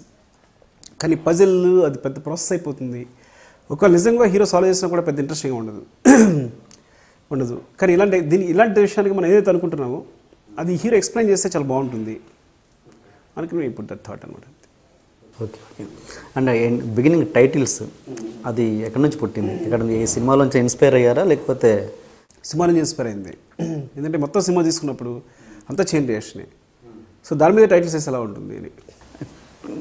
ఇంతకుముందు చేసినవన్నీ కమర్షియల్, ఒక రకమైన కమర్షియల్ సినిమాలు మీరంతా ఒక స్టైల్లో చూపించబోతున్నారు. ఎప్పుడైనా పాత తారక్ ఇందులో కనబడడానికి ట్రై చేశారా? ఇది చేద్దామండి, ఇది చేద్దామండి, ఇలా చేద్దామండి అని ఎప్పుడైనా ఇన్వాల్వ్ అయిన సందర్భాలు ఉన్నాయా? కొన్నిసార్లు నిజం చెప్తే అబద్ధం ఉంటుంది, కానీ నిజంగా తరపు ట్రై చేయాలి. అంటే తన ముందు చెప్పడమే నాకు క్లియర్గా ఒక విషయం మొత్తం వెరీ క్లియర్ అనమాట. ఏంటంటే మీరు నా కోసం కథ రాయకండి, మీ కథ రాస్తే నా అదో క్యారెక్టర్ అవ్వాలి. అయితే మీరు చూసే టెంపర్ నుంచి కూడా చేంజ్ కనిపిస్తుంది తనలో. ఏంటంటే ఒక సినిమా తనకున్న ముందు నా సక్సెస్ చూడండి, అన్నీ సూపర్ కమర్షియల్ సినిమాలన్నీ, కానీ టెంపర్ యాక్చువల్ తను ఒక క్రిటికల్ స్టేజ్లో ఉన్నప్పుడు టెంపర్ అనే కథ సెలెక్ట్ చేసుకోవడం జరిగింది. తను ఒక నెగిటివ్ క్యారెక్టర్ హీరోది, పోలీస్ క్యారెక్టర్ నెగిటివ్ది, అంటే ఏదో కొత్త విషయం చేయాలి నేను. Maybe he's getting bored of something, ఏదో కరెక్ట్గా తెలియదు, తన సైకాలజీ ఏంటో తెలియదు, కానీ తను ఆలోచిస్తున్నారు. కానీ మాత్రం ఒక విషయం మాత్రం వెరీ క్లియర్ అనమాట నాకు చెప్పిన మాత్రం, మీ సినిమాలో నేను క్యారెక్టర్ కావాలి, నా కోసం మీరు కథ రాయకండి అని సీరియస్ ఇన్స్ట్రక్షన్ ఫస్ట్. సో నాకు కూడా స్వేచ్ దొరికింది అప్పుడు, ఇంకా నా ఇష్టం అన్నట్టు. అందుకే తను ఎప్పుడు కూడా క్యారెక్టర్ ఎక్స్క్రీడ్ అవ్వాలని కూడా నేనే కొన్ని చోట్ల కొంచెం చేయొచ్చు, నువ్వు పర్లేదు మేబీ అది ఒక చోట నేనే కావాలని అడిగాను. లేదండి ఇది వద్దు అంటే లేదు చేయండి, మళ్ళీ తారక్ కనిపించాలి అని. అది ఎక్కడ అంటే చివరిలో మొత్తం రివీల్ చేసేటప్పుడు మన కృష్ణమూర్తిని 0 చేయాలి అని హీరో మాట్లాడతాడు. అవును, స్ట్రాంగ్గా గట్టిగా అరుస్తూ మాట్లాడతాడు. అలా మాట్లాడినప్పుడు నేనే కావాలని ఇదొక్కటి మాత్రం నాకు చేద్దాం, ఇది నిజంగా ప్లానింగ్ కాబట్టి ఈ క్యారెక్టరేషన్ సపరేట్గా ఉంటుంది అని అది మాత్రం నేను చేయించాను అంతే. టైటిల్ సాంగ్ నాన్నకు ప్రేమతో అంత మంచి సాంగ్ని మీరు చిన్న బిట్గా వాడుకున్నారు. ఇప్పుడు అది రిలీజ్ చేస్తే, ఫుల్ సాంగ్ రిలీజ్ చేస్తే బోలెడంత రెస్పాన్స్ వస్తుంది. సినిమాలో ఉంటే బాగుండేమో అనిపించేంత ఇదిగా ఉంది. అవును, నాకు అనిపించిందండి. ఎందుకంటే ఫస్ట్ చూడండి దేవి చెప్తూనే ఉన్నాడు, ఇది ఒక టైటిల్ సాంగ్ చేద్దామని నేను అనుకుంటున్నాను. కానీ స్క్రిప్ట్ అక్కడ కుదరట్లా. ఈ స్క్రిప్ట్ ఫాస్ట్గా అంటే ఎంత స్క్రిప్ట్ ఉన్నా ఇది ఫాస్ట్గా నేరేట్ చేసే స్క్రిప్ట్ ఇది. సో ఈ చేయడం ఏంటంటే మధ్యలో ఎక్కడా సాంగ్ పడట్లేదు, అవకాశం రావట్లేదు. సో కొన్నిసార్లు అంటే ఎంత మంచి విషయమైనా సరే, ఎంత మంచి సీన్ అయినా సరే, స్క్రిప్ట్ యూజ్ లేదనుకోండి, ఆ స్క్రిప్ట్ని డిస్టర్బ్ చేస్తుందంటే కనుక మనం పెట్టలేకపోతాం. చాలా కొన్ని మంచి సీన్స్ కూడా వదిలేసుకుంటాం అన్నమాట. సో అలా నేను కూడా బాధపడుతున్నాను, పెట్టలేకపోయాము అని. అరే ఒక సాంగ్ ఉండాల్సింది, సాంగ్ పెట్టుంటే బాగుండేది, పెట్టలేకపోయాను, తెగ ట్రై చేస్తాను. చివరికి రీరికార్డింగ్ వచ్చి చూస్తే ఆ సాంగ్ చివరిలో ఉంది. తనే దేవి స్వయంగా రాసి, మేబీ అప్పటికి వాళ్ళ ఫాదర్ పోవడం, తను ఆ బాధలో ఉండడం. దేవిశ్రీ ప్రసాద్తో మీరు ఏదో మూవీ ప్లాన్ చేస్తున్నారని అదొక థాట్ ఉందని మీకు, ఆయన హీరోగా? అది ఐ థింక్ ఈ 2 మూవీస్లో డెఫినెట్గా. మీరు డైరెక్టర్గానా, మీరు ప్రొడ్యూసర్? డైరెక్టర్గా. అంటే మీరు ఇప్పుడు మీరు ప్రొడ్యూస్ చేస్తున్న సినిమాలలో డైరెక్టర్ ఎంత కసితో తీసినా, ఎంత బాగా తీసినా ఫైనల్గా పేరు మీకే వస్తుంటుంది. ఇది అంటే బ్రాండ్ వాల్యూ, అది మీ పేరు ఆ పేరుని కమ్మేస్తుంటుంది. ఇది ఎట్లా దాన్ని? గులాబీ తీసినప్పుడు అంతా రామగోపాల్ డైరెక్ట్ చేశాడు, ఆర్జీవి డైరెక్ట్ చేశారు సినిమా మొత్తం, అంతా రామగోపాలవరమే. ఎవరో కురాన్ పెట్టారు అని నేను తర్వాత కామెంట్స్ కూడా చదివండి. ఏంటంటే రామ్ గోపాల్ వర్మ అక్కడికి వెళ్తుంటే ఎవరో జర్నలిస్ట్ అడగడం, సినిమా మీరు మొత్తం షూట్ చేశారంట కదా అంటే, రామ్ గోపాల్ వర్మ అసలు నేనేం చేయలేదు అంతా అని ఆయన వెళ్ళిపోవడం. లేదు సినిమా అంతా ఆ అబ్బాయి తీశాడు, అబ్బాయి అంటే కుర్రాడు, అప్పుడు కృష్ణవంశీ ఇలా అని. సో ఆ సినిమా వరకు ఉంటుంది. నెక్స్ట్ సినిమా నిన్నే పెడతా వచ్చింది. నిన్నే పెడతా గులాబీ తర్వాత ఇంకెవరైనా మాట్లాడగలరా రామ్ గోపాల్ తీశారని? టాలెంట్ ఆపలేరు. సో నెక్స్ట్ సినిమాకి ఇంకా ఫ్రాంక్గా చెప్పాలంటే, నా దగ్గర వెళ్ళిన అసిస్టెంట్ తనకు 2 సినిమాలు 3 సినిమాలు వరుసగా సూపర్ హిట్ ఇస్తే నా ముందు సినిమాలు కూడా తనే చేశాను అనుకుంటారు. అది కూడా ప్రాబ్లం ఉంది. కాబట్టి ఎవరెవరిని ఆఫ్ చేయలేరు. కుమారి 20Fలో ఒక్క క్వశ్చన్ ఆ సినిమా గురించి అంతే. ఏంటంటే దాంట్లో ఫైనల్గా హీరోని పాజిటివ్గా చూపిస్తాం మనం, ఏదో చూపించేసి అంతా ఏదో తను, కానీ యాక్చువల్గా ATM దాంట్లో భాగం ఇతను కూడా పంచుకున్నాడు. మరి వాళ్ళని ముగ్గురిని ఇది చేస్తే హీరో మాత్రం ఎందుకు పాజిటివ్గా చూపించారు? అది ఆడియన్స్కి వస్తుందంటారా? అది ఆ సింపతి వస్తుందంటారా? ఏమవుతుందంటే ఒక మాఫియా డాన్ నిన్నే కూడా ఎవరో చెప్తున్నారు అనమాట, నాకు ఒక కథ చెప్తున్నారు. ఎవరు చెప్తున్నారు అనేది ఏదో ఒక సీరియల్ గురించి చెప్తున్నారు, ఎక్కడ విన్నాను, మేబీ చెప్తాను అనమాట. అందులో ఇప్పుడు మాఫియా డాన్ అందరినీ చంపేశాడు ఆ టైంకి, కానీ వాళ్ళ కజిన్ ఎవరో పోతాడు, మాఫియా డాన్ కజిన్ పోతాడు. కజిన్ పోతే మదర్ వస్తుంది, మదర్ దగ్గర ఇలా తలవాల్స్తాడు. అంటే మన కళ్ళ నీళ్ళు వచ్చేసాయి చూస్తే అని. సో ఎలా అంటే అక్కడ ఆ టైంకి మనం ఏం చెప్తాం అనేది ఇంపార్టెంట్. సో నేను హీరో క్యారెక్టర్ ఫాలో అవుతున్నాను. బికాస్ హీరో క్యారెక్టర్ అంటే పాజిటివ్ నెగిటివ్ అని కాదు. ఒక వ్యక్తిని తీసుకుంటే పూర్తి పాజిటివ్ పూర్తి నెగిటివ్ అనేది నేను ఎప్పుడు చెప్పలేను. బట్ ఆయన శిక్షించడం ఎంతవరకు కరెక్టు, ఆ ముగ్గురిని శిక్షించడం, ఈయన శిక్షించడం ఎంతవరకు కరెక్టు అన్నది నా పని. అంటే చేయడం శిక్షించడం ఎంతవరకు కరెక్ట్ అంటే తన జరిగిన అన్యాయం అది, తన పర్సనల్గా జరిగిన అన్యాయం. తనేమో సొసైటీని మొదటి నుంచి సొసైటీని ఉద్ధరిస్తానని బయలుదేరలేదు. నేను సమాజానికి ఏదో చేయబోతున్నాను, సమాజం అంతనే ఉద్ధరిస్తాను, సమాజం కోసం పోరాడతాను అన్నవాడు అలాంటి క్యారెక్టర్ అయ్యిండి ఇలా చేస్తే ఓకే. ఫస్ట్ నుంచి మీరు చెప్పంటే సెల్ఫిష్గానే బిహేవ్ చేస్తున్నాడు. వాళ్ళు దొంగతనం చేస్తే వాళ్ళ దగ్గర మనీ తీసుకుంటున్నాడు, వాళ్ళ క్యారెక్టర్స్ ఇచ్చి. అలా తీసుకున్న వాడు డెఫినెట్గా ఇలా చేస్తాడు కదా. అంటే ఏమవుతుందంటే ఇవన్నీ ఊరికే మీకు తెలుగుగా సమాధానం చెప్పడం తప్ప, తెలుగు సమాధానం చెప్పడం తప్ప ఏమవుద్దంటే ఓ హీరో క్యారెక్టర్ని ఎంతో కొంత నాకు కూడా స్వార్థం ఉంటుంది, కొంచెం పాజిటివ్ చూపిద్దామని. అందుకే ఇంకో యాంగిల్ ఆలోచిస్తే వాళ్ళని అతను మాత్రం దొంగతనంలో భాగస్వామ్యం చేయకుండా సెపరేట్గా వస్తే క్యారియర్ మాత్రం ఇచ్చి మనీ తీసుకుంటున్నాడు. అంటే వీడి ఫ్రెండ్షిప్ మాత్రం ఉంది వాళ్ళు. అంటే ఇంకో చూడండి, ఇంకో కొత్త యాంగిల్ ఓపెన్ చేసి చెప్పగలను నేను. ఎలా చెప్తాను, ఫ్రెండ్స్ ఎంత బ్యాడ్ అయినా సరే పాపం వెళ్ళి ఫుడ్ పెడుతున్నాడు వాడు. సో ఇట్లా అనమాట, అంటే మంచివాడు. సో ఏంటంటే హీరో క్యారెక్టర్ ఏ విధంగా కన్విన్స్ చేయడానికి వాళ్ళు ఏదో ఒక పాజిటివ్ యాంగిల్ ఉందని కన్విన్స్ చేయడానికి ట్రై చేస్తూ ఉంటాను అనమాట, ఎలాంటి సిచ్యువేషన్లో సరే. ఆ సినిమా కూడా అదే చేయడం జరిగిందనమాట. ఓకే, మేము కన్విన్స్ చేయడం కోసం చెప్పాను కానీ అది నిజమే. సో యాక్చువల్ అది లోపల మీనింగ్ అది, ఏదో విధంగా హీరోని చిన్న పాజిటివ్ చేసేద్దాం ఉద్దేశంతో అనమాట, ఆ గ్యాంగ్లో ఇన్వాల్వ్ కాకుండా సెపరేట్గా చేయడం ఉద్దేశం అనమాట, అంతే.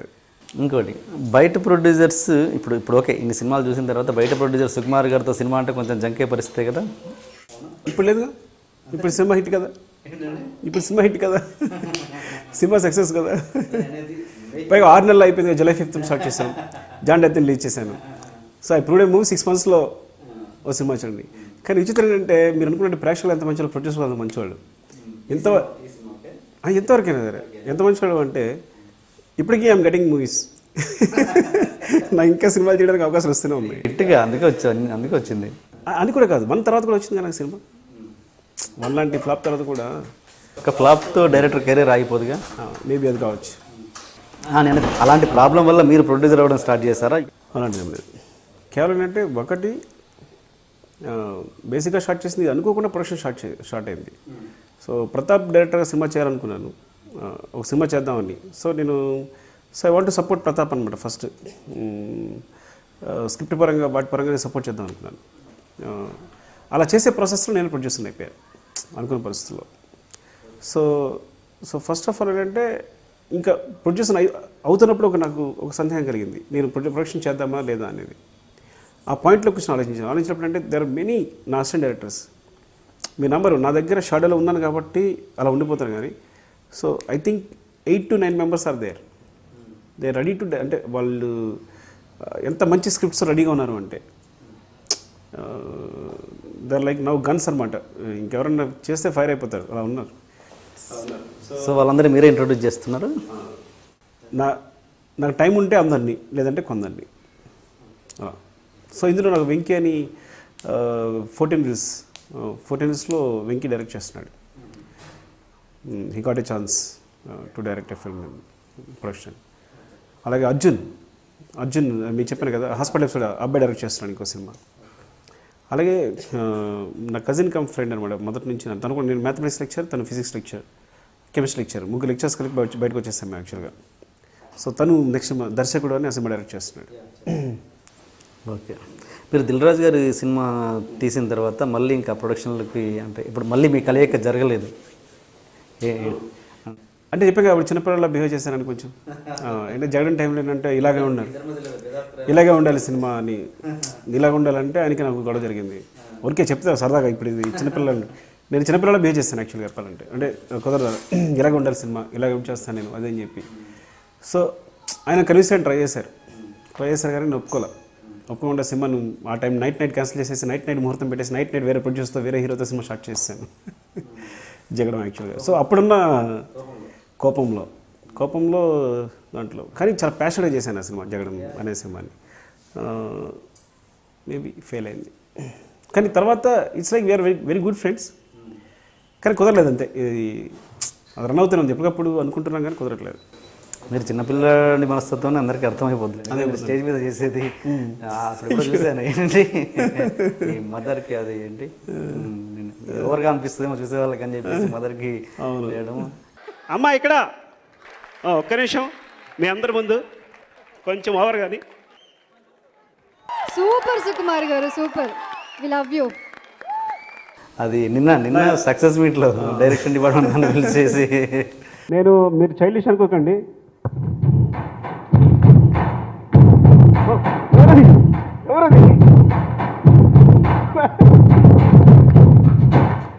బాగుంది. ఇది కూడా చిన్నపిల్లలు చెప్తాను అనుకోవచ్చు.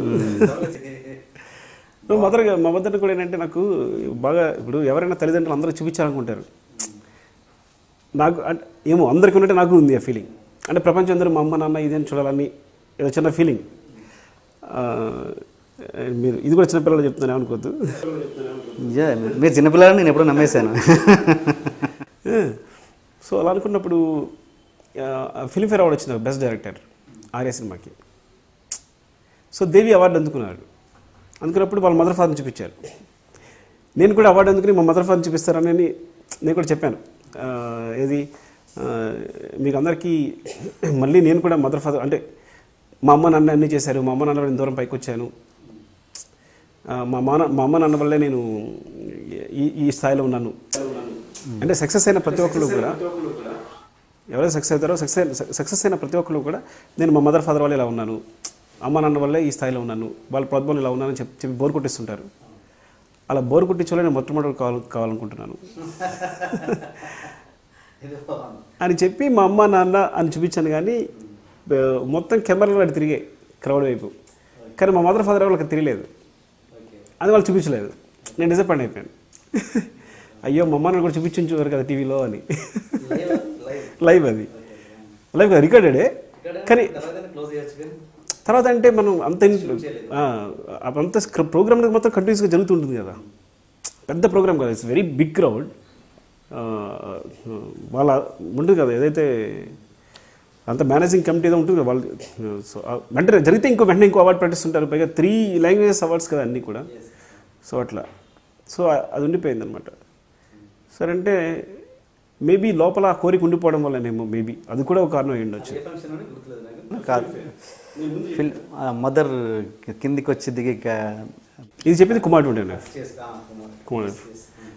మేబీ ఆ కోరిక మిగిలిపోయిందేమో, అలా డ్రైవ్ అయింది అంతే. అది మీరు మీ సినిమాలలో ఏ హీరోని ఇప్పటివరకు రిపీట్ చేయలేదు అంటే ఒక ఆర్య 2 పార్ట్ 2 అవ్వడం వల్ల, సీక్వెల్ అవ్వడం వల్ల చేశారు తప్పించి, అదేంటి అది ప్లాన్డా అంటే ఎవరితోటి మళ్ళీ ఫ్రెష్గా చేయాలన్న థాట్ తోట, లేకపోతే కావాలనే? లేదండి, అది అనుకోకుండా జరిగిపోయింది అంతే. హీరోయిన్స్ కానీ హీరోయిన్ కానీ ఎక్కడ హీరోయిన్స్ కూడా మీరు రిపీట్ చేయలేదు ఇక్కడ? అవును, చేయలేదు. హీరోయిన్స్ ఇద్దరిని రిపీట్ చేయలేదు.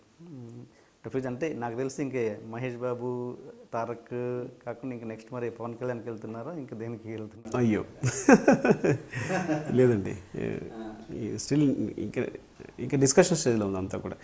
మళ్ళీ చర్చల దశలో ఉన్నాయి. ఇంకోటి సార్, సినిమాలో ఫండ్ ట్రాన్స్ఫర్ గురించి.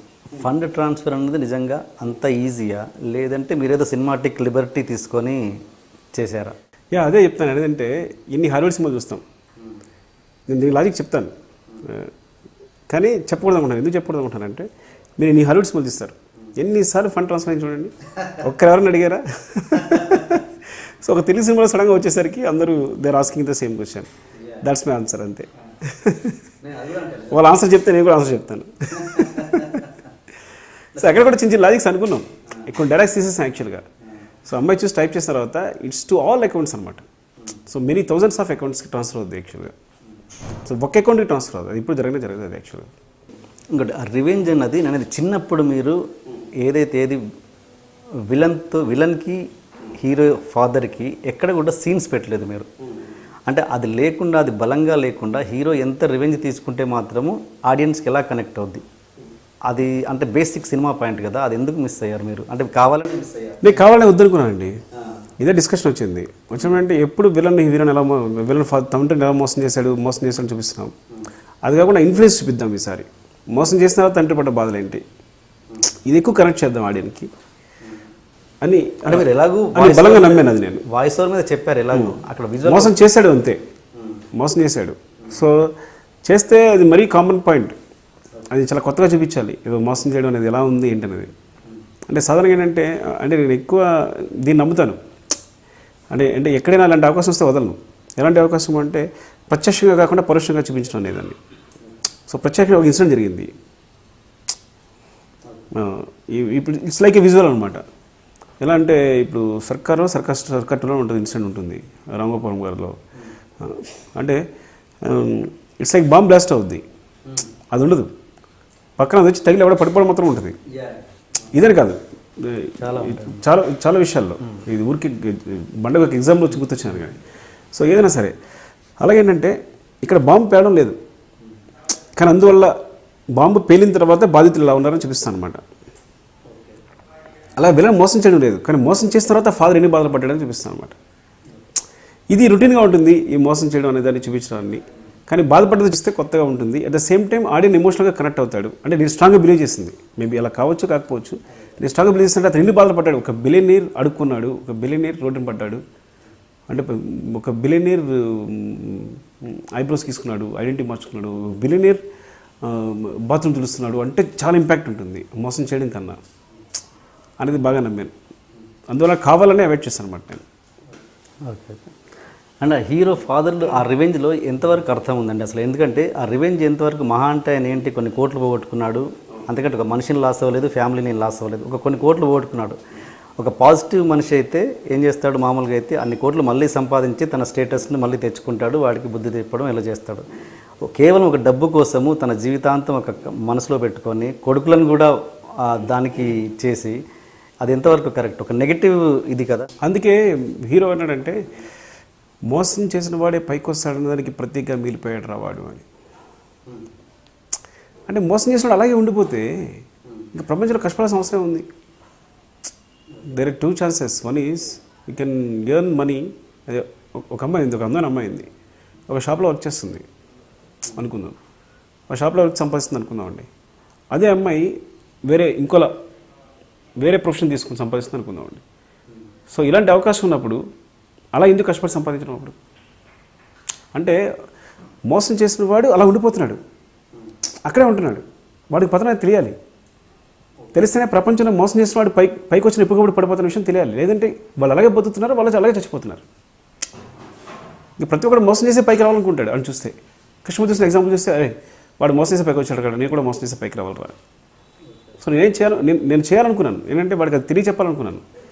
సో ప్రపంచానికి అంటే సొసైటీకి ఇచ్చే మెసేజ్ కాదు కానీ, అందుకే ఫాదర్ కూడా ఏం చెప్తాడంటే, ఒక మాట తప్పుదల నుంచి కానీ డబ్బింగ్లో ఒకటి మిస్ అయింది మాత్రం, వాడి పతనం చూడకుండా పోతున్నానే బాధ అంతా నాది అంటాడు. వాడిని పతనం చేసేమని కొడుకుని అడగల, చేయకుండా చచ్చిపోతున్నా నా బాధ అంతా, ఇలా అనుకున్నాను రా అని చెప్తున్నాడు. అరే వెళ్ళండి రా, నరికేయండి రా, చంపేయండి రా అని అడగలేదు. సో వీళ్ళ డెసిషన్ అది తీసుకోవడం, ఈ కొడుకుల డెసిషన్ అది తీసుకోవడం అనేది.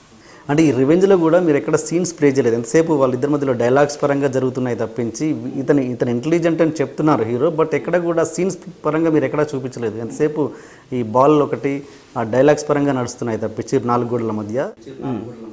అది నమ్మాను యాక్చువల్గా. ఏంటంటే ఇద్దరు 2 బ్రెయిన్లు ఢీకొంటే ఎలా ఉంటుంది అదే ఫాలో అవుదాం అనుకున్నాను, అంతేగాని దాన్ని ఒక 2 అంటే 2 సెపరేట్ క్యారెక్టర్స్ కాదు, ఒకటి పాజిటివ్ క్యారెక్టర్, ఒకటి నెగిటివ్ క్యారెక్టర్, అంతే. ఇద్దరు కృష్ణమూర్తులే.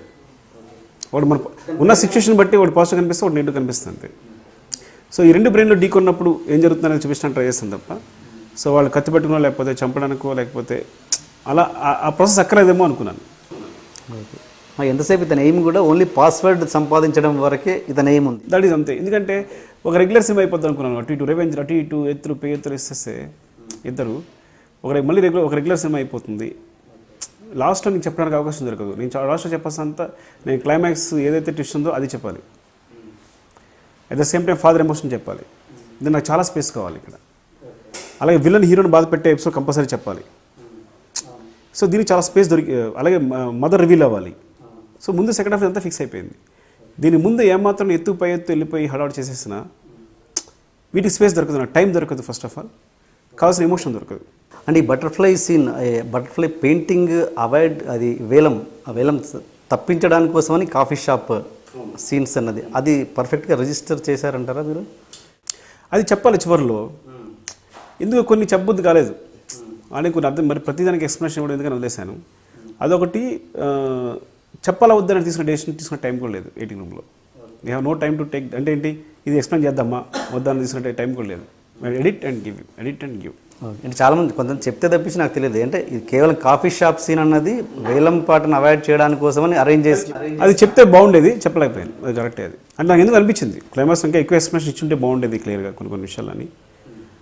బట్ కొన్ని యంత్రం ఏంటంటే కొన్నిసార్లు కొంతవరకు తెలిస్తే మిగతా అర్థం చేసుకుంటే బాగుంటుంది. అరే ఎవరికైనా కొత్తగా విషయం అర్థమైతే అందంగా ఉంటుంది అనుకున్నాను. అంటే మ్యాటర్ కొన్ని విషయాలు డైరెక్ట్గా మనం చెప్పేసాం. ఈ చెప్పేసాక కొన్ని మ్యాటర్స్ మిగిలిపోయాయి. నిన్నే ఇందాక ఎవరో అబ్బాయి ఫోన్ చేసేటప్పుడు, సార్ అమ్మాయి ఫస్ట్ కాఫీ షాప్లో మాట్లాడబోతుంటుంది, హౌ డూ యూ నో అని ఇంగ్లీష్లో మాట్లాడిపోయి చూస్తే వాడు తెలుగులో రాస్తుంటాడు. అప్పుడు తెలుగులో కన్వర్సేషన్ స్టార్ట్ చేస్తుంది అని నాకు భలే అనిపించింది సార్ సెకండ్ టైం చూసినప్పుడు అన్నాడు. ఏమో దానికోసం నేను తీయలేదు కానీ చెప్తున్నా. అంటే కొన్ని అంటే నాకు ఎందుకో బ్యూటీ అనేది ఎక్కడ ఉంటుంది అనిపిస్తుంది అంటే, మరి ప్రతిదీ విడమించి ఎక్స్ప్లెయిన్ చేస్తే బ్యూటీ అనిపిస్తే మన బ్రెయిన్లో బాగా నాటుకుపోవడం వల్ల ఏమో మేబీ కొన్ని ఎస్కేప్ అయిపోయి చెప్తుంటాను అంతే. ఈ రెస్టారెంట్లో పబ్లో ఆ బౌల్ ఒకటి పగల కొట్టేసి ఆ బౌల్కి సారీ చెప్పాక ఇప్పుడు అతుక్కుందా అని అడుగుతాడు. అయిపోయింది, ఆ సీన్ కట్ చేస్తే క్లైమాక్స్లో ఎక్కడో మళ్ళీ ఆ బౌల్ తీసుకొని వచ్చి చెప్తారు. అంటే నా క్వశ్చన్ ఏంటంటే, అంటే కేవలం ఈ డైలాగ్ కోసమని మన హీరో దాన్ని ఏరుకొని మరి దగ్గర పెట్టుకొని అతికించుకొని తీసుకొచ్చాడు. అవును, లవ్ అంటే అంతే, అన్నీ దాచుకోవాలి. దాన్ని ముందే ఊహించి తీసుకున్నాడు అంటారా? అవును. ఫస్ట్ ఆఫ్ ఆల్ అతుక్కుంటే అంత అందంగా ఉంటుందనే విషయం చెప్పాలనుకున్నాడు. తను బాగా నమ్ముకుంది ఎప్పుడైనా సరే. ఆల్రెడీ ఒక ప్రేమ అనేది జరిగిపోయింది కదా. సో జస్ట్ కాన్ఫ్లిక్ట్ అంతే. అది వీరిద్దరి మధ్య ప్రేమ సంబంధించిన కాన్ఫ్లిక్ట్ కూడా కాదు, ఫాదర్ సంబంధించి వచ్చింది. సో తను బాగా నమ్ముకుంది ఎప్పటికప్పుడు అమ్మాయి కలుస్తాను అని. అందుకని ఎప్పుడు కూడా ఏంటంటే మన విభేదాలు వచ్చినప్పుడే ఫ్రెండ్షిప్ కానీ ప్రేమ కానీ ఇంకా బాగా బలపడుతుంది. కొట్టడం జరుగుతున్నప్పుడే చాలాసార్లు స్పర్ధలు బయటప్పుడు మీరెవరు తెలుసు నేనెవరు తెలుస్తుంది.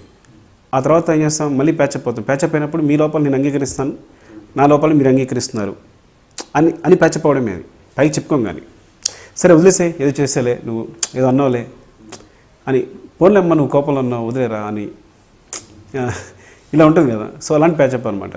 అది యాక్చువల్గా ఫేమస్ కోట్. అది యాక్చువల్గా దాన్ని నేను డైలాగ్ వాడుకున్నాను, దాన్ని ఎక్స్టెన్స్ ఇచ్చాను. ఓకే. ఏంటి ఒరిజినల్ కోట్ ఏంటండి? ఒరిజినల్ కోట్ ఏంటంటే త్రో ఏ ప్లేట్ అని, సే సారీ టు ఇట్. ఇది మళ్ళీ అతుక్కోదు. This a quote, exact quote అనమాట. బట్ దాన్ని ఎక్స్టెండ్ చేస్తే మళ్ళీ దానికి ఇంకో సీన్ ఎక్స్ట్రా వేసి, అది famous quote, famous Chinese quote. Chinese I don't no.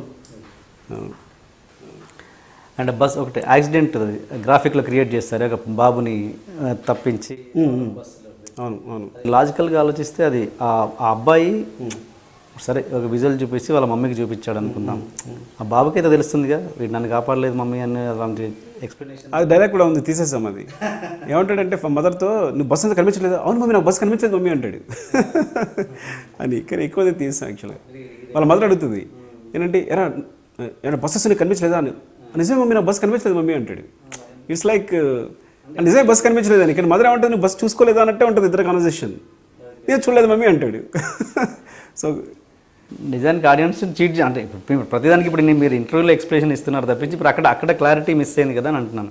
అది అంటే కొన్నిసార్లు నేనేంటంటే ఈ ఫ్లోలో ఇంకోటి, ఇప్పుడు అబ్బాయి చూశాడు బస్సు లేదు అన్నాడు, మదర్ వచ్చి అబ్బాయిని అడగట్లేదు, అది డిస్కషన్ చిన్న కుర్రాడితో మదర్ డిస్కషను ఇంత ఎక్స్ప్లెనేషన్ ఉండదన్న విషయం ఆడడానికి ఎక్కడో. సో సాధారణంగా లాజిక్స్ అన్ని ఎక్కడ ఎస్కేప్ అవుతుంటాయంటే, మీరు ఇంగ్లీష్ వాళ్ళు చూస్తే కనుక వాళ్ళు 100 లాజిక్స్ ఎస్కేప్ అయి ఉంటారు, కానీ వాళ్ళు తెలిసిన విద్య ఒకటే, లాజిక్స్ ఎలా ఎస్కేప్ అవడం అనేది. మనం ఏంటంటే చాలాసార్లు ఇప్పుడు కూడా చాలా సినిమాల్లో, ఈ సినిమాలో కూడా చాలా ఎక్స్ప్రెషన్ ఇవ్వడానికి ట్రై చేశాను. మనం ఎక్స్ప్రెషన్ ఇవ్వడానికి చేసినప్పుడల్లా దొరికిపోతుంటాం, ట్రై చేసినప్పుడల్లా దొరికిపోతుంటాం.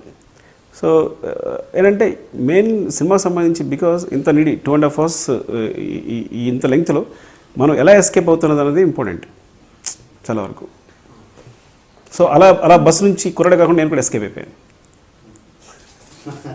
ఇది జోకు నవ్వండి, మళ్ళీ ఇంకో క్వశ్చన్ వేద్దాం రెడీ అయిపోకుండా. Doubt sir, millionaire heroine Rakul ఒక మిలియనర్ కూతురు, తను ఇంట్లో కరెంటు పోవడం ఏంటి, కరెంటు పోతే కాఫీ దొరకక కాఫీ షాప్కి రావడం ఏంటి? ఇట్స్ లైక్ అది చాయిస్ లేకుండా చేస్తాడండి అమ్మాయికి అంతే. సో కాఫీ మిషన్ వర్క్ చేయదు అంతే, వాటి అది కాకపోతే ఇంకోటి చేస్తాడు, అది కాఫీ మిషన్ మాత్రం వర్క్ చేయదు. So it's not like she living with ఏంటి మొత్తం అట్మాస్ఫియర్ కూడా నేను చూపించలేదు, ఒక కాఫీ మిషన్తో ఆగిపోవడం కానీ. సో అంత తొందర ఏంటంటే మేబీ సమ్ టైమ్స్ ఇప్పుడు ఉందనుకోండి, ఇప్పుడు మనకంటే 100 మంది పని వాళ్ళు ఇప్పుడు యూకేలో లైఫ్ స్టైల్ అలా ఉండదు. కొన్నిసార్లు ఎలా ఉంటుందంటే మనకంటే 100 మంది పని వాళ్ళు అంత హడావుడి ఉంటుంది, మనం ఎక్స్ట్రా చేసి చూపిస్తామని. అంటే మనకి చీప్ లేబర్ కాబట్టి మీరు 10,000 ఇస్తే ఒక 10,000 మంత్లీ పెట్టుకుంటే 3,000కి ఒక డ్రైవరు, 2,000కి ఒక పని మనిషి, ఇలా ఉంటుంది లైఫ్ స్టైల్లో ఉన్న. కానీ యూకే యూఎస్లో అలా కాదు, ప్రతి పని వాళ్ళే చేసుకుంటారు, ఎంత కావాలో అంతే ఉంటుంది. సో అండ్ మెయిడ్ కూడా వెరీ రేర్ అనమాట. నేను ఒక సేమ్ అది షూట్ చేస్తుంది కూడా ఒక బిలియనర్ హౌసే అది, అతను ఒక బ్యాంకర్, అతనికి పెద్ద బ్యాంక్ ఉంది. ఇప్పుడు ఆ హౌస్ ఎలా ఉందంటే అతను ఒక్కడే ఉన్నాడు హౌస్లో, మొత్తం తనే చూసుకుంటున్నాడు. అక్కడ వాటర్ హీటర్ రాలేదు అంటే మా అమ్మాయిని షార్ట్ యూజ్ చేయలేదు, కానీ యూజ్ చేసాం. పవర్ కావాలి, పవర్ కనెక్షన్ అంటే తను వచ్చి ఇచ్చుకుంటున్నాడు. తను చాలా పెద్ద బ్యాంకర్. సండే మీ షూట్ జరుగుతుంటే సండే మాత్రం లీవ్ పెట్టుకున్నాడు ఒక 6 hours. సో ఇలా ఉంటాయి సాధారణంగా లైఫ్ స్టైల్స్ అనేవి. ఈ సినిమాను స్పెయిన్లో తీయడానికి కారణం ఏంటి అసలు? స్పెయిన్లో ఎందుకు, ఇండియాలోనే తీయొచ్చుగా? ఇండియాలో రూల్స్కి అక్కడికి రూల్స్కి చాలా డిఫరెన్సెస్ ఉన్నాయి. ఇక్కడ ఒక ఆయిల్ బావి, దాన్ని సెపరేట్గా తవ్వడం, లాజిక్ ఇక్కడ పనిచేయదు. అక్కడ అనుకోండి యూరోపియన్ కంట్రీస్ ఏంటంటే ఇంత పార్ట్, కొన్ని సౌత్ అమెరికన్ కంట్రీస్, కొన్ని ఫారిన్ అంటే కొన్ని రూల్స్ మారిపోతాయి, మన ఎరువులని చెప్పొచ్చు. ఇప్పుడు సౌత్ అమెరికన్ కంట్రీ అనుకోండి, ఇది సౌత్ అమెరికన్ కంట్రీ కాకపోయినా కానీ మీరు చదివినంత వరకు. సో ఈ ల్యాండ్స్ మాత్రం మీరు ఆయిల్ అండ్ న్యాచురల్ గ్యాస్ కోసం రీసెర్చ్ చేయొద్దు, ఇది మాత్రం చేసుకోవచ్చు, ఇలా ఉంటుంది. సో రీసెర్చ్ చేసుకున్న తర్వాత ఈ ప్లేస్లో మనకు పడింది, మీరు రీసెర్చ్ చేసి కనుక్కున్నారు, మీరు మీ ఫండ్స్ మీరు పెట్టుకుని మీ లైసెన్స్ తీసుకుని పడింది. పడ్డ తర్వాత అందరూ కొంత గవర్నమెంట్కి ఇవ్వాలి, అక్కడ మళ్ళీ షేర్ అవన్నీ ఉంటాయి. సో ఎక్కడ ఎవరు ప్రైవేట్గా వరకు వాళ్ళు చేసేసుకోవచ్చు. ఇప్పుడు యూఎస్లో కానీ దుబాయ్లో కానీ మీ ల్యాండ్లో పడిందంటే పెట్రోల్ మీదే. ఇండియాలో పెట్రోల్ అది కాదు, మీది కాదు, మీ ల్యాండ్లో పడిందంటే అంతే కదా. మీ ఇంట్లో పెట్రోల్ పడింది అంటే కనుక అది మీది కాదు ఇండియాలో. సో కొన్ని లాజిక్స్ లాస్ ప్రాబ్లం అవుతాయి. అందుకని ఒక కారణం వల్ల ఫారిన్ కంట్రీ అనుకున్నాం. హీరోకి అసిస్టెంట్గా 2 కమెడియన్స్ని ఒక ఫారిన్ అమ్మాయిని ఎవరు పెట్టారు, అది కరెక్టేనా? కామెడీ అంటే వాళ్ళతో కామెడీ ఏమైనా చేయించారంటే పెద్దగా ఏం చేయించలేదు, అది కరెక్టేనా? మీ జడ్జ్మెంట్ కరెక్టే అనుకున్నారా? ఎవరైనా ఫ్రెష్ వాళ్ళని కానీ ఎవరైనా పెట్టుకుంటే బాగుండేదా? అంటే కొన్నిసార్లు స్క్రిప్ట్లో ఏమైపోతుందంటే వాళ్ళిద్దరిని ముగ్గురు ఎందుకు పెట్టుకున్నాము అంటే యాక్చువల్ కారణం ఏంటంటే వాళ్ళు అడుగుతుంటారు మధ్యలో, అంటే ఫస్ట్ స్క్రిప్ట్ రాసేటప్పుడు రకరకాలు వస్తుంటాయి, జోక్స్ అన్నీ చెవులన్నీ పోతుంటాయి అనమాట. అలా పోయిన క్యారెక్టర్స్ కామెడీ తీశారు వాళ్ళ మీద. ఆ కామెడీ అంటే వాళ్ళు చెప్తుంటారు, బాస్ మమ్మల్ని ఎందుకు సెలెక్ట్ చేసినా తెలియదు మమ్మల్ని అని, నువ్వు మమ్మల్ని ఎందుకు సెలెక్ట్ చేసినా తెలియట్లేదు అని, మాకేం పని లేదు అని, ఏదో నాడు చేసుకుని ఉంటాడు అని, నువ్వే చేసుకుంటాను మమ్మల్ని ఎందుకు పిలిచావు నువ్వు అని. సో మ్యాటర్ చివరి ఏంటంటే కాన్సన్ట్రేషన్, విలన్ కాన్సన్ట్రేషన్ అంతా వీళ్ళ నలుగురు కలిపి ఏదో చేస్తానన్న కాన్సన్ట్రేషన్ ఉండాలి. వీళ్ళ ముగ్గురు సెలెక్ట్ చేస్తున్నాడు, ఏంటి ప్రాబ్లం మ్యాటర్ అంతా, సో వీటి మీద ఉండాలి. సో ఈ 1 monthలో ఏం జరిగిందన్న విషయం మీద కాన్సన్ట్రేషన్ ఉంది విలన్కి. సో ముందు వెనక లేదు, పూర్తి కాన్సన్ట్రేషన్ ఇక్కడ రావడం కోసం అనమాట. ఇట్స్ లైక్ ఒక బిల్డప్ అనమాట. ఓకే. అండ్ అవసరాల శ్రీనివాస్ ఆయన ఎప్పుడు చూసినా ల్యాప్టాప్ ఇవన్నీ మీరు చెప్పేదంతా కూడా ఏంటంటే షూట్ చేసి ట్రిమ్ అవ్వాలా, స్క్రిప్ట్ అంటే ట్రిమ్ అయిపోయింది. అవసర శ్రీనివాస్ది కొన్ని మంచి సీన్స్ ఉన్నాయి సెకండ్ హాఫ్లో. అది స్క్రిప్ట్ దశలోనే ఫైనల్ స్క్రీన్ ప్లేలో అనేది ఏ సీన్గా సీన్ వేరు అనుకోండి, అది అని. సో ఫైనల్ స్క్రీన్ ప్లేలో ట్రిమ్ అయిపోయింది. యాక్చువల్లీ షూట్ చేసి ట్రిమ్ అయిన 3 సీన్లే మీరు చెప్పినవి, ఇంకా టైం లేవు. ఏదో 1 or 2 డైలాగ్స్ ఉండొచ్చు అంతే. అండ్ మెయిన్ అందరూ ఒప్పుకున్నది, మీరు ఒప్పుకునే తప్పు ఏంటంటే ఆ dates November 1st, September 1st. అది అసలు డబ్బింగ్ చూడడం కూడా ఎవరికి అవకాశం లేదు. పాపం ఎవరిని నిందించలేను, నా అసిస్టెంట్స్ కానీ ఎవరిని నిందించలేను. ఎందుకంటే అసలు రావడం, డీటెయిల్స్ వేసేయడం, మిక్స్ చేసేయడం, ఇవ్వడం. ఇది టైం ప్రాబ్లం చెప్పలేం, కానీ అది దారుణ మిస్టేక్ జరిగిపోయింది. ఇంకా అందరూ ఒకసారి చూసిన తరలించుకున్నాం ఇలాగ అంతే. ఎందుకంటే ఎవరు కాల్ చేస్తున్నా ముందు ఆ విషయం సరి చూసుకోండి అని చెప్తున్నారు. చాలా సిక్ అనిపించింది. ఎందుకంటే ఇట్స్ లైక్ అక్కడ డబ్బింగ్ జరుగుతుంది, తీసుకొచ్చి డీటెయిల్స్ ఇచ్చేసేయాలి అంతే. సో మినిమం ఎలా ఏంటి డైలాగ్ అని చెక్ చేయడానికి కూడా అవకాశం ఏం లేదనమాట. యాక్చువల్లీ ఫైనల్ అవుట్పుట్ ఇలా ఉందంటే ఇంకా గ్రేట్గా ఫీల్ అవ్వాలి నేనైతే, అంటే చాలా తక్కువ టైంలో. సో అలా ఉన్నప్పుడు జరిపిన మిస్టేక్ ఎందుకు జరిగింది అంటే, అది యాక్చువల్ మిస్టేక్ ఎందుకు జరిగిందో కూడా చెప్తాను మీకు నేను. బికాస్ ఎవరైతే దాన్ని షూట్ చేశారో అర్జున్, వెంకీ, నా పాత అసోసియేట్స్, వాళ్ళు ఈ సీన్లో పెట్టాను వాళ్ళిద్దరిని. సో ఇక్కడ నుంచి కమ్యూనికేషన్ వాళ్ళు ఫోన్ చేశారు. నేనేం చెప్పాను, ఇక డేట్ వాడేదో చెప్పాలి విలన్ అని చెప్పేస్తూ ఏదో ఇంటర్వల్ ఏదో ఒక డేట్ ఇచ్చాడు, November 1st, September 1st ఏదో ఉంటుంది అని. ఈరోజు గుర్తుందా, ఈరోజు డాష్ గుర్తుందా అని రాసామంతే. ఆ డాష్ ఏంటో వాళ్ళు ఫోన్ చేసి కనుక్కున్నారు, ఎవరు మా అసిస్టెంట్ డైరెక్టర్స్ని. వాళ్ళు ఫోన్ చేసి కనుక్కున్నప్పుడు వాళ్ళు ఏం చెప్పారు, ఇంటర్వెల్లో విలన్ ఇచ్చిన డేట్ అనుకుంటా, విలన్కి హీరో ఇచ్చిన డేట్ అనుకుంటా అని September 1st అని చెప్పారు వాళ్ళు. 1 month అయిపోయిన తర్వాత ఈ లాస్ట్ డేట్ అనుకోలేదు వాళ్ళు చెప్పినప్పుడు. సో వచ్చింది. సో అప్పుడు అంత ఎగ్జాక్ట్గా సినిమా రిలీజ్ ముందు 4 days ముందు షూట్ చేసిన పోర్షన్ అది. అదే డబ్బింగ్లో కూడా సేమ్ వెళ్ళిపోయింది.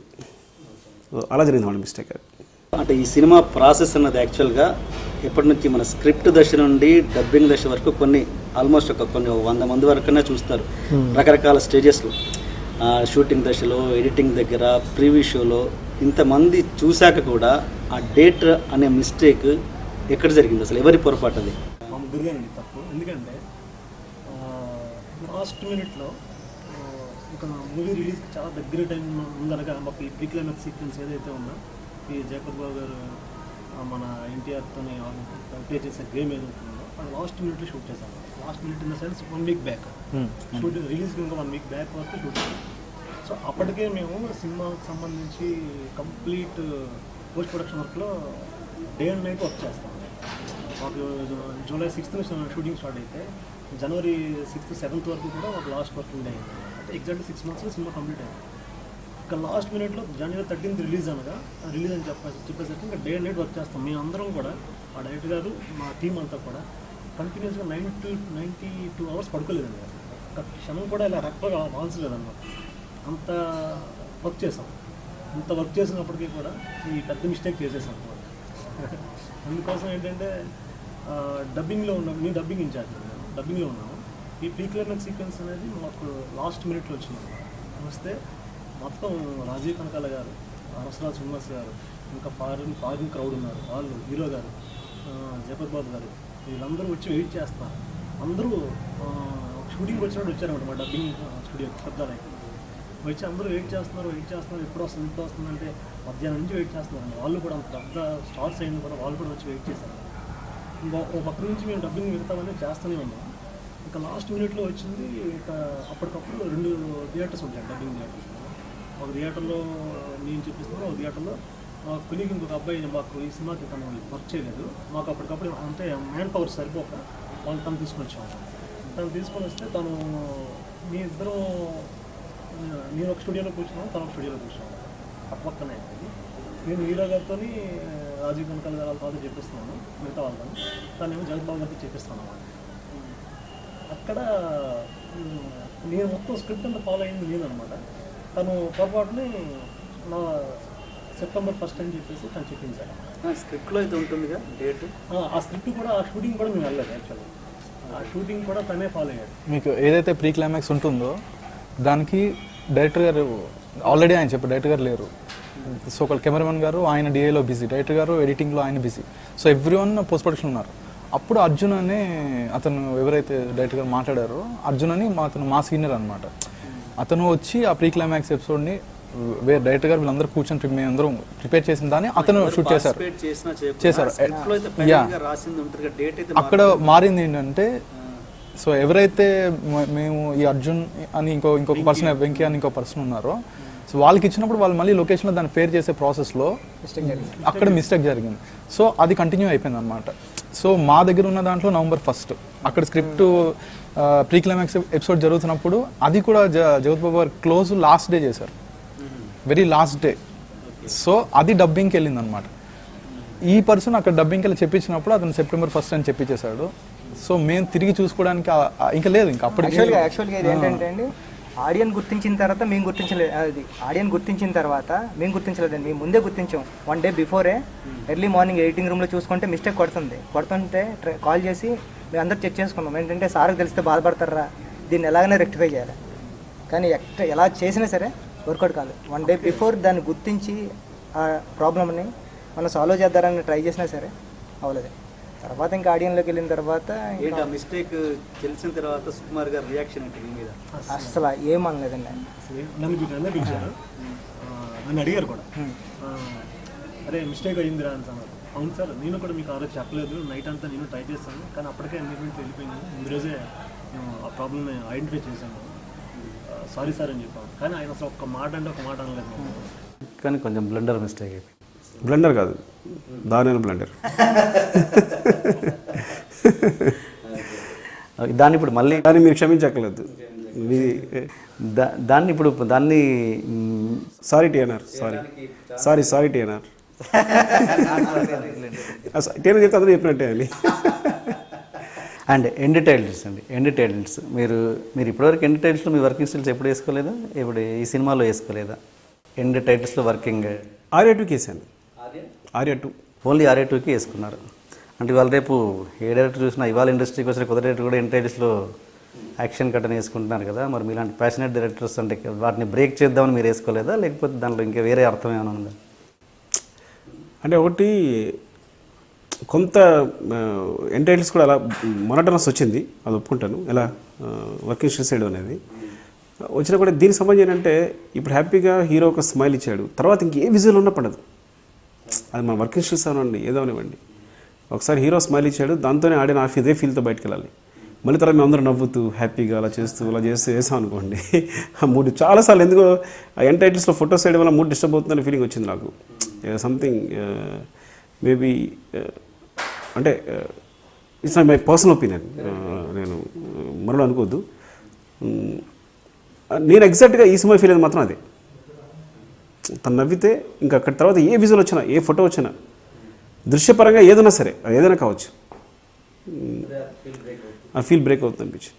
అండ్ ఇప్పుడు మీకు పరీక్ష ఇలాంటి పజిల్లు లేకుండా మళ్ళీ Arya 100%లో లాంటి స్మూత్ సినిమాలు మాకు మళ్ళీ ఎప్పుడు ఇస్తున్నారు? నేను పజిల్స్ ఇవ్వలేదు, మీరు అనవసరం పజిల్స్ అంటే ఒక పజిల్ చెప్పండి ఇచ్చిన అక్కడ క్యాటర్లో ఆన్సర్ చెప్పేస్తే మీరు ఆలోచించక్కర్లేదు. ఓకే, నెక్స్ట్ టైం ఉంటుంది, నెక్స్ట్ టైం అలాగే ఉంటుంది.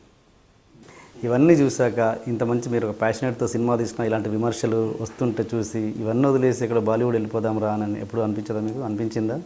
ఇప్పుడు హిందీ సినిమా అయితే ఏమంటే ఎక్కువ మంది ఆడియన్స్, ఎక్కువ మంది క్రౌడ్ చేరొచ్చు సినిమా అనేది. ఇంకా అలాంటి ఛాన్సెస్ మాత్రం వదలను. నిజంగా అలాంటి ఛాన్స్ వచ్చింది అంటే నాకు Arya 2 ఛాన్స్ వచ్చింది, ఈటీవీతో సైన్ అయ్యింది కూడా. కానీ ఇక్కడ క్లాష్ వల్ల నేను వెళ్ళకపోయాను, నేను చేయలేకపోయాను. అయితే అన్ని అగ్రిమెంట్స్ అన్నీ అయిపోయిన తర్వాత కూడా నేను క్యాన్సిల్ చేసుకోవాల్సి వచ్చింది. సో ఫ్రాంక్గా చెప్పండి, వన్ ఛాన్స్ మిస్ చేసుకున్నాను. Arya 2ని వాళ్ళే చూసి హిందీలో అడిగారు, ఇప్పుడే ఫీల్ అవుతున్నారు మంచి ఛాన్స్ మిస్ చేసుకున్నానని. అదేంటి మీరు హిందీలో సినిమా పడటం కష్టమేం కాదే నాకు తెలిసినంతవరకు? వస్తుంది, బట్ నేను సీరియస్గా ట్రై చేయలేదు. అంటే నేను కూడా సపోజ్ నాకు ఏదైనా ఇప్పుడు సపోజ్ వచ్చింది 100% వచ్చింది హిట్, బట్ నేను ఒక్కడిని మళ్ళీ ఇలా అప్ అండ్ డౌన్స్ వల్ల నేను ఎప్పుడు కాన్సన్ట్రేట్ చేయలేకపోయాను. బట్ నిజంగా నేను హిందీలో చేసే అవకాశం వస్తే ఐ ఫీల్ గుడ్. తెలుగును వదిలేసాను, అమ్మో సమస్య లేదు. ఇక్కడ ప్రొడ్యూస్ చేస్తాను మూవీస్ కంపల్సరీ. ఓకే, అంటే రీచ్ వల్ల అక్కడికి వెళ్తారా, లేకపోతే ఇది కాదు మన ప్లేస్, ఇక్కడ మన సినిమాలు అర్థం అవ్వట్లేదు అన్న ఉద్దేశంతో పోతారా? ఆ ఉద్దేశం కానీ కాదు, ఎందుకంటే ముందు అసలు నేను ఇక్కడికి వెళ్ళకపోతే ఇంకెక్కడికి వెళ్ళగలను? రీచ్ కోసం అని. ఎందుకంటే మల్టీప్లెక్స్ ఉంటుంది. ఇప్పుడు హైదరాబాద్ లాంటి సిటీస్ చాలా ఉంటాయి, పూణే ఉంటుంది, బాంబే ఉంటుంది, ఢిల్లీ ఉంటుంది. సో ఇన్ని మల్టీప్లెక్స్లు ఉంటాయి. పొరపాటు ఎక్కడైనా సినిమా మిస్ అయినా కూడా ఈ మల్టీప్లెక్స్ కాపాడేస్తుంటాయి. పైగా వాటి కలెక్షన్స్ అంతా కూడా ఫస్ట్ వీకే. సినిమాని కరెక్ట్గా ప్రమోట్ చేస్తే ఫస్ట్ వీక్లో మొత్తం కలెక్షన్స్ అని వచ్చేస్తాయి. సో సినిమా సేఫ్ కూడా. ఏం చెప్పాలన్నా కొంచెం ఫ్రీడమ్ ఉంటుంది, ఎక్కువ ఫ్రీడమ్ ఉంటుంది కంటెంట్ చెప్పడానికి. ఎందుకంటే ఎక్కువ క్రౌడ్ అయ్యే కొలితే కూడా కంటెంట్ చెప్పడానికి ఎక్కువ ఫ్రీడమ్. అందుకే హాలీవుడ్లో ఎక్స్పెరిమెంట్ చేయడం కూడా కారణం అంతే. మనం చేయలేకపోతున్నాం అనుకోవడానికి కూడా కారణం ఏంటంటే మన తక్కువ క్రౌడ్. మనం ఏ ఎక్స్పెరిమెంట్ చేసినా చాలా ప్రాబ్లం అయిపోతుంది. సో ఎక్కువ క్రౌడ్ ఉండేసరికి అంటే సేఫ్ అయిపోతుంది ఏ ఎక్స్పెరిమెంట్ చేసినా. అంటే మీ సినిమా స్టైల్ బాలీవుడ్కి బాగా సూట్ అవుద్ది అన్నది కాదా? ఓకేనండి, అదే వన్ చూసి ఎవరు అడగలేదా? అడిగారు, కానీ నేను అర్జెంట్గా ఇక్కడ నేను ఒక సక్సెస్ ఇవ్వాలనుకున్నా ఫస్ట్. తర్వాతే ముందు సాటిస్ఫాక్షన్ ఉండదు. లేదంటే ఇక్కడ సక్సెస్ ఇవ్వకుండా అక్కడికి వెళ్ళి సక్సెస్ ఇచ్చిన ఇప్పుడు నానబ్రహ్మతో హిట్ కాబట్టి డెఫినెట్లీ. అండ్ మీ పర్సనల్ దానికి వస్తే మీ లవ్ స్టోరీ గురించి చెప్పండి. అదే మావాడు నేను కలిపి ఒక లవ్ స్టోరీ క్రియేట్ చేస్తున్నాం, ఎవరైనా చెప్దాం అనుకుని. సో నువ్వైతే చెప్పు, నేనైతే చెప్దాం అనుకున్నాం. అది మీ లవ్ స్టోరీ అని చెప్పండి. అసలు ప్రేక్షకులకు తెలియదు ఎవరికి. లవ్ స్టోరీ ఏం లేదు. ఇంత లవ్ స్టోరీలు తీసే సుకుమార్ గారి లవ్ స్టోరీ అంటే తెలుసుకోవాలని చాలామందికి ఉంటుంది. లేదు, జస్ట్ మామూలుగా పరిచయం అంతే. వాళ్ళ ఫ్రెండ్ ఎవరు ఆటోగ్రాఫర్ అడగడానికి వచ్చింది. సో పక్కన తను ఉంది, ఈ అమ్మాయి బాగుంది, నా అమ్మాయికి నెంబర్ ఇచ్చారు. ఎక్కడండి అది? ఎక్కడ జరిగింది? షూటింగ్లోనా లేకపోతే? క్రాస్ రోడ్స్లో థియేటర్లో. క్రాస్ రోడ్స్లో. అవును. ఓకే, ఏ థియేటర్ అండి అది? సుదర్శన్ థియేటర్. ఓకే ఓకే, అక్కడ వచ్చారు. చెప్పండి. సో తర్వాత కంటిన్యూ అయింది, ఫోన్స్ ఉన్నాయి, కమ్యూనికేషన్ ఉంది, కంటిన్యూ అయింది. తర్వాత పెళ్ళి వేసుకున్నాం. మీకు సినిమా తీస్తాడు చూడండి.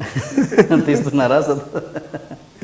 అంటే లేదా ప్రొడ్యూస్ చేస్తాను. అంటే ఒకటి చెప్పండి, అంత అట్రాక్ట్ చేసిన విషయం ఏంటి? యాక్చువల్ నిజానికి ఏంటంటే సినిమా గ్లామర్ ఫీల్డ్ అంటే కొన్ని వందల మంది మీకు అమ్మాయిలు రోజు కనబడుతుంటారు, హీరోలతో సహా. అలాంటిది ఆ అమ్మాయిలో మీకు అట్రాక్ట్ చేసిన విషయం ఏంటి? అంటే తను ఫస్ట్ ఆఫ్ ఆల్ తను కేర్లెస్నెస్, అంటే దీన్ని పట్టించుకోలేదు కాదు, పెద్ద పట్టించుకోదు. ఇప్పుడు నేను డైరెక్టర్ని అనే విషయాన్ని కానీ లేదంటే అంటే అలా కన్నా ఏం చెప్పాలంటే చాలా వాటి మీద ఆశ లేదు తనకి. అది బాగా నచ్చింది. వెరీ సింపుల్ తను. అదే ఎలా తెలుస్తుంది? జస్ట్ ఆటోగ్రాఫ్ అడిగిన అమ్మాయి? లేదు, చాలా చాలా మేము ఆల్మోస్ట్ 5 years 6 years జర్నీ మాది. 2009లో మ్యారేజ్ చేసుకున్నాం. 2009 2010 ఓకే. మీరు ఎట్లా అంటే మంచి ప్రేమ కూడా మంచి భర్తనా? రెండూ కాదు. మంచి తండ్రి అట్లీస్ట్? మంచి సెంటర్ కూడా కాదు. మంచి తండ్రి కూడా కాదు. నేను టైం స్పెండ్ చేయట్లేదు నేను పిల్లలతో. ఓకే. మంచి సెంటర్ కూడా కాదు. సో మంచి దర్శకుడు. నాకు నేను కాదు, మీరు చెప్తే ఓకే. ఇది గుర్తుపెట్టుకో, తర్వాత మాట్లాడదాం. ఇదేంటి నాకు తెలిసి ఇంత మంచి డైలాగ్ మేనరిజం ఈ మధ్య కాలంలో నాకైతే గుర్తులేదు. అది ఎలా పుట్టింది అసలు? నేను మాట్లాడుతూ ఇది గుర్తుపెట్టుకున్న తర్వాత మాట్లాడదాం అంటాను. సాధారణ డిస్కషన్ ఏంటంటే సడన్గా ఏదో టాపిక్ వస్తుంది, అరే ఇది గుర్తుపెట్టుకుంటే తర్వాత మాట్లాడదాం అని చెప్పి వెళ్ళిపోతుంటాను. సో అది నా మేనరిజం కూడా నాకు తెలియదు యాక్చువల్గా. సో నేను ఎక్కువసార్లు అంటుంటాను అదే విషయాన్ని. సో నా అసిస్టెంట్స్ పట్టేశారు దాన్ని. సార్ దే రోట్ ఇట్ అనమాట యాక్చువల్లీ. నా మేనేజర్ నాకే రాసి చూపించారు వాళ్ళు. తను హీరోయిన్ రకుల్ ఏదో షూటింగ్ టైంలో ఏదో కార్ డ్రైవ్ చేసుకుంటూ షూటింగ్లో అలా వెళ్ళిపోయి మిస్ అయిపోయిందంట ఎక్కడో. అదేంటి అది ఇన్సిడెంట్ చెప్పండి. తను యాక్చువల్గా మీకు తెలుసు కదా, సీక్వెన్స్లో అమ్మాయి ఇటు వెళ్తుంది, రోడ్డు మీద వెళ్తుంది, ఏదో స్కూల్ పిల్లలు అడ్డు వస్తారు, మరి రైట్ తీసుకుంటుంది, ఇంకోటి అడ్డు వస్తుంది, లెఫ్ట్ తీసుకుంటుంది. ఆ సీక్వెన్స్ షూట్ చేస్తున్నాడు యాక్చువల్గా. అలా షూట్ చేసేటప్పుడు తను అక్కడ రైట్ తీసుకోవాలి, అలా ఏదో ఉంది. సో ఫ్రంట్ కెమెరా ఫిక్స్ చేసాం. తను డ్రైవ్ చేయడం కూడా కెమెరా ఉంది కాబట్టి కనిపించే సరిగా అక్కడ. మళ్ళీ తను కెమెరా అంతే. సో వాకిలో మేము టచ్లో ఉన్నాం. తను మూవ్ అయింది, రైట్ తీసుకుంది, మిస్ అయ్యి తర్వాత కనిపించలా. తర్వాత వాకి కూడా మిస్ అయ్యి దొరకలేదు. మొత్తం అందరం కనబడి పడిపోయాం. కెమెరా మాత్రం రన్ అవుతూనే ఉంది. అమ్మాయి 3 అమ్మాయి ఫ్రెష్ అయిపోవడం, అటు ఇటు చూడడం, కేకలేయడం, ఇవన్నీ మొత్తం రికార్డ్ అయిపోయాయి అందులో. సో బాగా స్కేర్ అయిపోయింది యాక్చువల్ ఫ్రాంక్గా చెప్పాలంటే. తర్వాత మళ్ళీ వాకీ కనెక్షన్ వచ్చింది, దొరికింది. అంటే అమ్మాయిలా ఇదే కదా వచ్చేస్తాం లెఫ్ట్ అనుకుంది, ఇదే కదా వచ్చేస్తాం రైట్ అనుకుంది. అలా తిరిగి మొత్తం ఎక్కడికి వెళ్ళిపోయింది అమ్మాయి. సో చాలా దూరం వెళ్ళిపోయింది. సో మొత్తమే మళ్ళీ అమ్మాయి దగ్గర ఫోన్ కూడా లేదు, అసిస్టెంట్కి ఇచ్చేసింది ఫోన్ కూడా అక్కర్లేదు అని. సో తన దగ్గర ఏమీ లేదు కమ్యూనికేట్ చేయడానికి. But at last we found her. అదంతా రికార్డ్ అయ్యి ఉంది. మీకు కాల్ ఆ ఫుటేజ్ కూడా ఇప్పిస్తాను, మా వాళ్ళు చెప్తాను చేయండి. ఇప్పిస్తాను డెఫినెట్గా. అంటే రకుల్ తన డబ్బింగ్ పర్ఫెక్ట్ బాగా చెప్పింది తెలుగులో బాగా చెప్పిందండి. చాలా బాగా చెప్పింది. తెలుగు బాగా వస్తుంది, చిన్న స్లాంగ్ ఉన్నా కూడా అది యూకే యూజ్ అవుతుంది, హెల్ప్ అవుతుందని చెప్పి నేనే తను చెప్పాను. అవును, వేరే ఆర్టిస్ట్ డబ్బింగ్ చెప్పింది కూడా చూపించారు నాకు. లేదు అమ్మాయి చాలా అంటే బేస్లో ఆ వాయిస్లో ఏదో ఒక స్వీట్నెస్ అనిపించింది నాకు. అంటే ఆ చిన్న బరువు ఉంటుంది, వెయిట్ ఉంటుంది, దాన్ని డేవిడ్ టెంబర్ అన్నాడు. యాక్చువల్గా ఆ timber of the voice is very good అన్నాడు. సంథింగ్ ఆ టెక్నికల్ వర్డ్ అప్పుడే తెలిసింది నాకు. సో అండ్ చాలామందికి వచ్చిన డౌట్ ఇంకోటి ఏంటంటే ఈ హీరోయిన్ మధుబాల జైల్లో ఉంటుంది, కలవడానికి వెళ్తుంది, అంతమంది కలిసి ఏడుస్తారు, అయిపోయింది. తర్వాత ఆవిడని ఎవరు పట్టించుకోరేంటి? ఇంకా హీరో పట్టించుకోరు, హీరోయిన్ పట్టించుకోరు, ఎంతసేపు వీళ్ళ గోళేదా? ఆ స్పేస్ దొరకలేదు. కొన్ని అమ్మాయి ఆవిడ కోసం సెపరేట్గా షార్ట్స్ కూడా తీసుంచాం. మీరు క్లైమాక్స్లో ఫాదర్ పోయినప్పుడు అది షార్ట్ చూడండి, ఒక ఎంటీ షాట్ ఉంటుంది. మీరు చూస్తే కనుక ఎలా అంటే ఒక ప్లేస్ ఖాళీగా ఉంటుంది ఆ కూర్చున్న దగ్గర. సో ఆవిడతో తర్వాత తీద్దామని, ఆవిడ యూకే రాలేదు కాబట్టి స్పెయిన్ వచ్చింది ఆవిడ.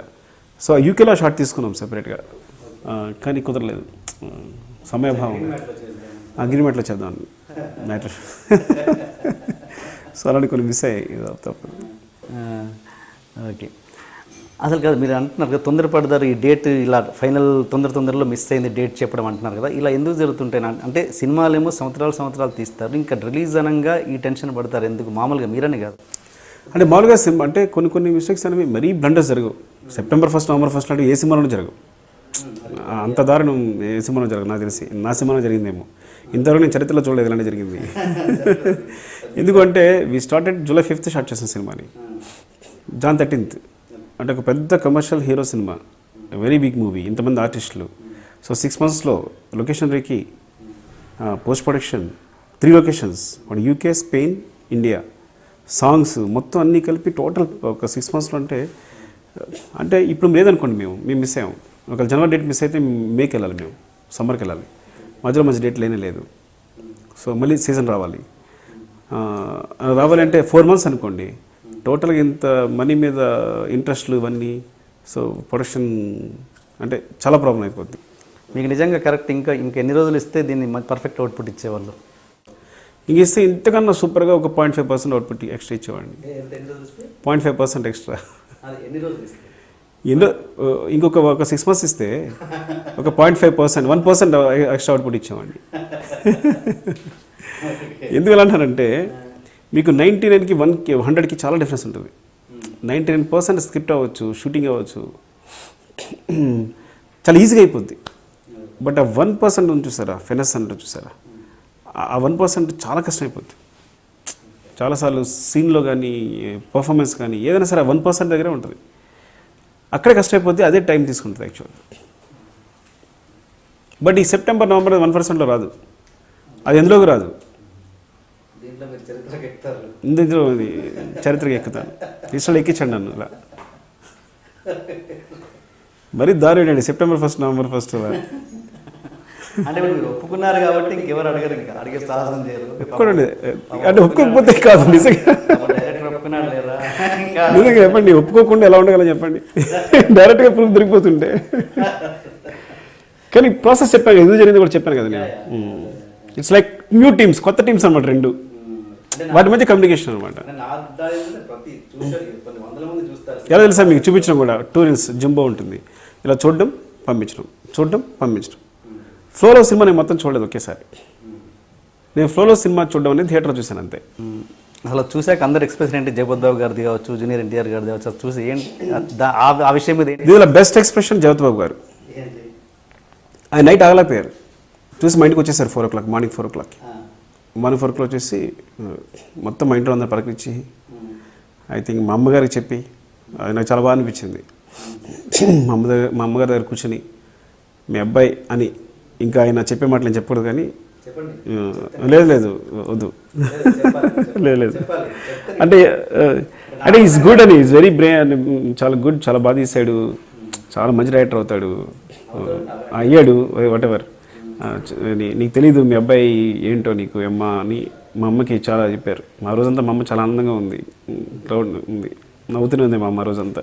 అంటే పొద్దున్నే, బికాస్ మా మదర్ జగపతి బాబు సింబల్ చూస్తుంటారు, ఆయన హీరోగా ఉన్నప్పుడు లేడీస్లో బాగా ఫేమస్ ఆయన. సో ఆయన వచ్చి కూర్చోప్పుడు అనేది అది మరపురాని అనుభవం అనమాట. ఇంట్లో అందరూ కూడా ఇట్స్ లైక్ పొద్దున్నే భోగి, ఆయన 4 o'clock వచ్చాడు, అందరికీ భోగి వచ్చినట్టు అయిపోయింది. సంక్రాంతి ఆయన తీసుకొచ్చారన్నమాట సంక్రాంతి మా ఇంట్లోకి. అలాగే తారక్ ఆఫ్టర్నూన్ కాల్ చేశారు. కాల్ చేసి కొంచెం అటు ఇటు ఉంటుంది ఫస్ట్ డే, బికాజ్ నా సినిమా కాబట్టి. ఎందుకంటే నా నుంచి ఏదో ఎక్స్పెక్ట్ చేస్తారు, వేరే ఎక్స్పెక్ట్ చేస్తారు ఫ్యాన్స్ అందరూ కూడా. అదేం పట్టించుకోవద్దు, మీరు ఈవినింగ్ అలా చూడండి, మొత్తం టాక్ అంతా ఇదైపోతుందని చెప్పి ప్రత్యేక ఫోన్ చేసి, అలాగే నైట్ కూడా మళ్ళీ తను కాల్ చేశారు. నేను చెప్పానా ఏం జరిగిందో, ఇప్పుడు చూడండి all first show second show ఎక్కడ చూసినా ఫుల్స్ అన్ని అని. ఇప్పుడు కూడా మళ్ళీ నేను చెప్పానా అంటుంటారు తారక్ నన్ను చూసినప్పుడు. ఈ ఫస్ట్ లుక్ రిలీజ్ చేసినప్పుడు మాట అది బిఫోర్ మీరు ఇది first look junior NTR first look అనేది రిలీజ్ చేశారు. అది అంతకుముందే సోషల్ మీడియాలో హల్చల్ చేసింది, అందరూ చూసేశారు. మీరు అప్పుడు అది ఫస్ట్ లుక్ అని రిలీజ్ చేశారు. అంటే మాకు అది ఫస్ట్ లుక్, మీ అందరికీ అది జీరో లుక్. సంపాదించుకోవట్లా ఏం చెప్పాలి తెలియదు, క్వశ్చన్స్కి తప్పించుకుంటున్నా అంతే. లేదంటే ఈ ఫీల్ లైక్ ఇప్పుడు ప్రాపర్గా ఎంతైనా ఇప్పుడు సోషల్ మీడియా జరుగుతుంటుంది. ఎలా చెప్పాలి, ఒక స్టార్ హీరో అనుకోండి, అలా చెప్పకూడదు, ఎలా చెప్పాలి, మంచి ఎగ్జాంపుల్ ఎలా చెప్పాలి, పుక్కలు పుడుతుంటాయి, ఎవరో హీరో హీరోయిన్ లవ్ చేసుకుంటారంట అని వాళ్ళు తీసుకొచ్చి మేము బాయ్ ఫ్రెండ్ గర్ల్ ఫ్రెండ్స్ అని చెప్పిన వరకు ఫొటోస్ కనిపిస్తుంటాయి. మీ బాలీవుడ్లో తీసుకుంటే ఒక పెద్ద హీరో పెద్ద హీరోయిన్ ఇద్దరు కలిపి తిరుగుతున్నట్టు ఫొటోస్ అని వస్తుంటాయి, మనం చూస్తుంటాం. కానీ ఏదో ఒక ఇంటర్వ్యూలో వాళ్ళు ఒప్పుకుంటారు, ఏమని మేము boy friend girl friend actually మేము లవ్ చేసుకుంటున్నాం అని, అది మనం కన్ఫర్మ్ చేసుకుంటాం, అంతే కదా అలా. సో ఎంత మీరు చూసి వెబ్సైట్లో చూసినా కూడా మళ్ళీ మేము ఒక పోస్టర్ చూసినప్పుడు అది అఫీషియల్ అనమాట. గడ్డానికి తారకే సంబంధం అని ఒప్పుకున్నట్టు. అసిస్టెంట్ డైరెక్టర్స్కి చాలా ఇంపార్టెన్స్ ఇచ్చే డైరెక్టర్ని మీ అసిస్టెంట్ డైరెక్టర్ చెప్పారు, నాకు వేరే వాళ్ళు కూడా చెప్పారు చాలా. అది ఎందుకు అంటే అంత ఇంపార్టెన్స్ ఇవ్వడంలో అర్థం ఏంటంటే మీరు ఫేస్ చేసిన కష్టాలు ఇక్కడ జరగొద్దనా, నెక్స్ట్ మా చేయాలి కావాలి మంచిగా.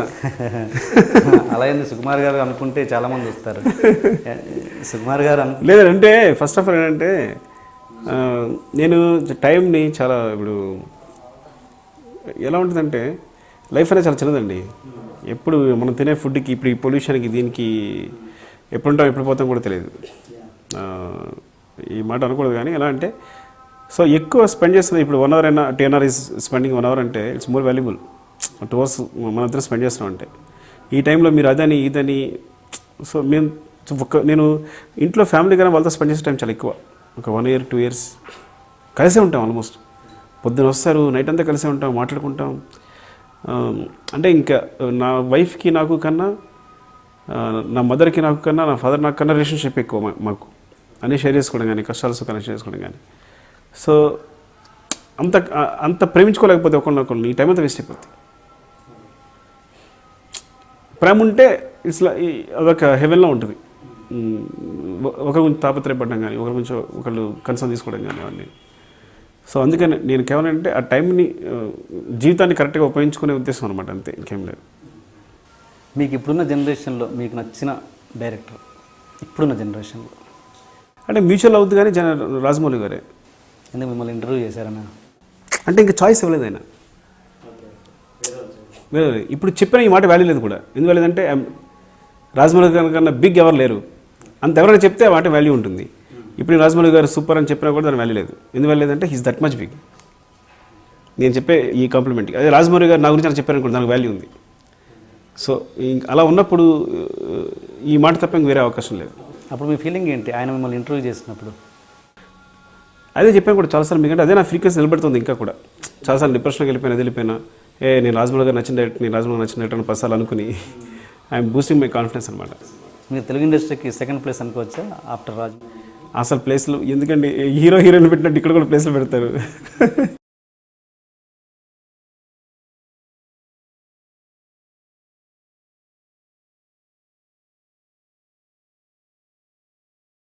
ఇక లాస్ట్ పోయిటరీ ఒకటి చెప్పేసి దాన్ని ముగిద్దాం. పోయిటరీ ఏంటో చెప్పండి. అంటే ఒక అమ్మాయి ఒక ఏరు అంటే తెలుసు కదా మీకు, మన ఊళ్ళో ఏరు అంటాం కదా, ఆ ఏటు గట్టుకు వచ్చిందనమాట. ఒక అబ్బాయి అమ్మాయి కోసం ఎదురు చూస్తూ కూర్చున్నాడు. సో అలాంటప్పుడు రాసిన పోయాం అనమాట అది. ఏటీలోని నీడలపై సూటిగా నిలబడ్డ ఆ చెట్లను చూస్తుంటే నీ ఊహలపై నీ భావనలపై నేను నా జీవితం ఎంతగా ఆధారపడిపోతామో స్పష్టమవుతుంది. ఎండిన చెట్టు ఎగిరిన పక్షులు, ఎండిన చెట్టు ఎగిరిన పక్షులు, పక్షులు చినుకు కోసం ఆకాశానికి రాసుకున్న ఉత్తరాలు. అలాగే అది ఉంటుంది, కొంచెం కొంచెం గుర్తొస్తుంది అంతే. నీ చేయి నిర్లక్ష్యంగా వేశారు. చినుకంటే అలల మూట, ఎండిన ఏటి కలల తోట, చినుకు చినుకులోనూ ఏరు ఉలికిలికి పడుతుంది. అంటే వర్షం కురుస్తుంది అనమాట. చినుకు చినుకులోనూ ఏరు ఉలుకులికి పడుతుంది. బుడగగూటి పడవల్లో చినుకు కన్నెల పయనం, బుడగగూటి పడవల్లో చినుకు కన్నెల పయనం, నీచే నిర్లక్ష్యంగా విసిరేయబడ్డ రాయి. ఈ మధ్యలో వచ్చేసింది సడన్గా. ఏరు చినుకుల పూలు చల్లి అలల మాలలు వేసి తనలోకి స్వాగతిస్తుంది. ఓకే. ఏటి ఒడ్డున నీవు, ఏటిలో నీ ప్రతిబింబం. పోయిట్ రాసేప్పుడు అంటే ఏటి ఒడ్డున నీవు, ఏటిలో నీ రూపం. ఇమేజ్ ఉంటుంది కదా, నీడ. రెండు అద్భుత ప్రపంచాల మధ్య ఏరు. అంటే ఏటి ఒడ్డున నిలబడ్డా నువ్వు, లోపల నీ రూపం కనిపిస్తుంది. ఇదొక ప్రపంచం, కింద నీ రూపం ఒక ప్రపంచం, మధ్యలో ఏరు ఉంది అని. ఏటి ఒడ్డున నీవు, ఏటిలో నీ రూపం, రెండు అద్భుత ప్రపంచాల మధ్య ఏరు. అమ్మాయి నవ్వింది అనమాట. ఒక తీయటి మల్లెలాంటి భావన రాలిపడి నువ్వు నవ్వితే, అమ్మాయి నవ్వింది. ఆ విషయం ఎలా చెప్తున్నావు అంటే, నువ్వు నవ్వావు. ఒక తీయటి మల్లెలాంటి భావన రాలిపడి ఏటిలోని నీ బింబానికి చేరింది. అక్కడ కాలం తన ఉనికిని కోల్పోయింది. అంటే అక్కడ అయిపోయానంటే అమ్మాయి ఎటువంటి నిలబడి ఉంది, ఏటిలో అమ్మాయి రూపం ఉంది. ఈ అమ్మాయి నవ్వితే అక్కడ ఇమేజ్ కూడా నవ్వుద్ది కదా. అక్కడ కాలం సమస్యగా నవ్విన వెంటనే నవ్వుతుంది కదా. కానీ కాలం తన ఉనికిని కోల్పోయిందంటే కాలం సమస్య లేదు అక్కడ అంతే. అది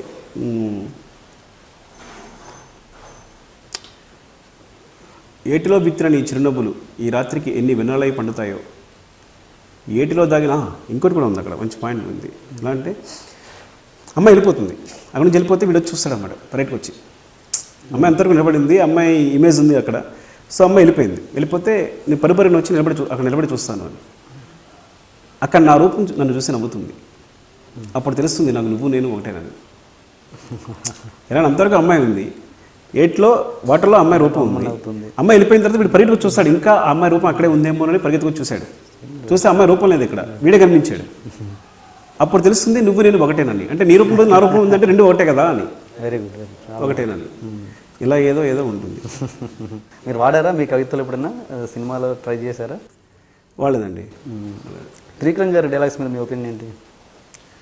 I think my favourite dialogue writer is Trivikram. చెప్పాను ఆల్రెడీ, ఒక ఇంటర్వ్యూలో ఈ చెప్పాను. సినిమా కాంబినేషన్లో ఏదైనా ఆయన డైలాగ్స్ కోరుకుంటే ఒక producer, it's my dream, డీఫర్ dream. నేను చూసి నాన్నకు ప్రేమతో చూసినప్పుడు ఆయన డైలాగ్స్ ఈ సినిమాకు ఉంటే బాగుండేమో అని నాకు అనిపించింది. That డీఫర్ dream. అది జరిగితే అంతకన్నా అద్భుతం ఉండదు. Good and anyway thank you sir. మీరు థ్యాంక్ యూ టేనర్ గారు, థ్యాంక్ యూ. ఫస్ట్ టైం మిమ్మల్ని చూసాను, ఆనందంగా ఉంది. టీఎన్ఆర్ నాకు వెనకాల బ్యాక్గ్రౌండ్ మ్యూజిక్ కనిపిస్తుంది కానీ మీ ఫేస్ కనిపించలేదు.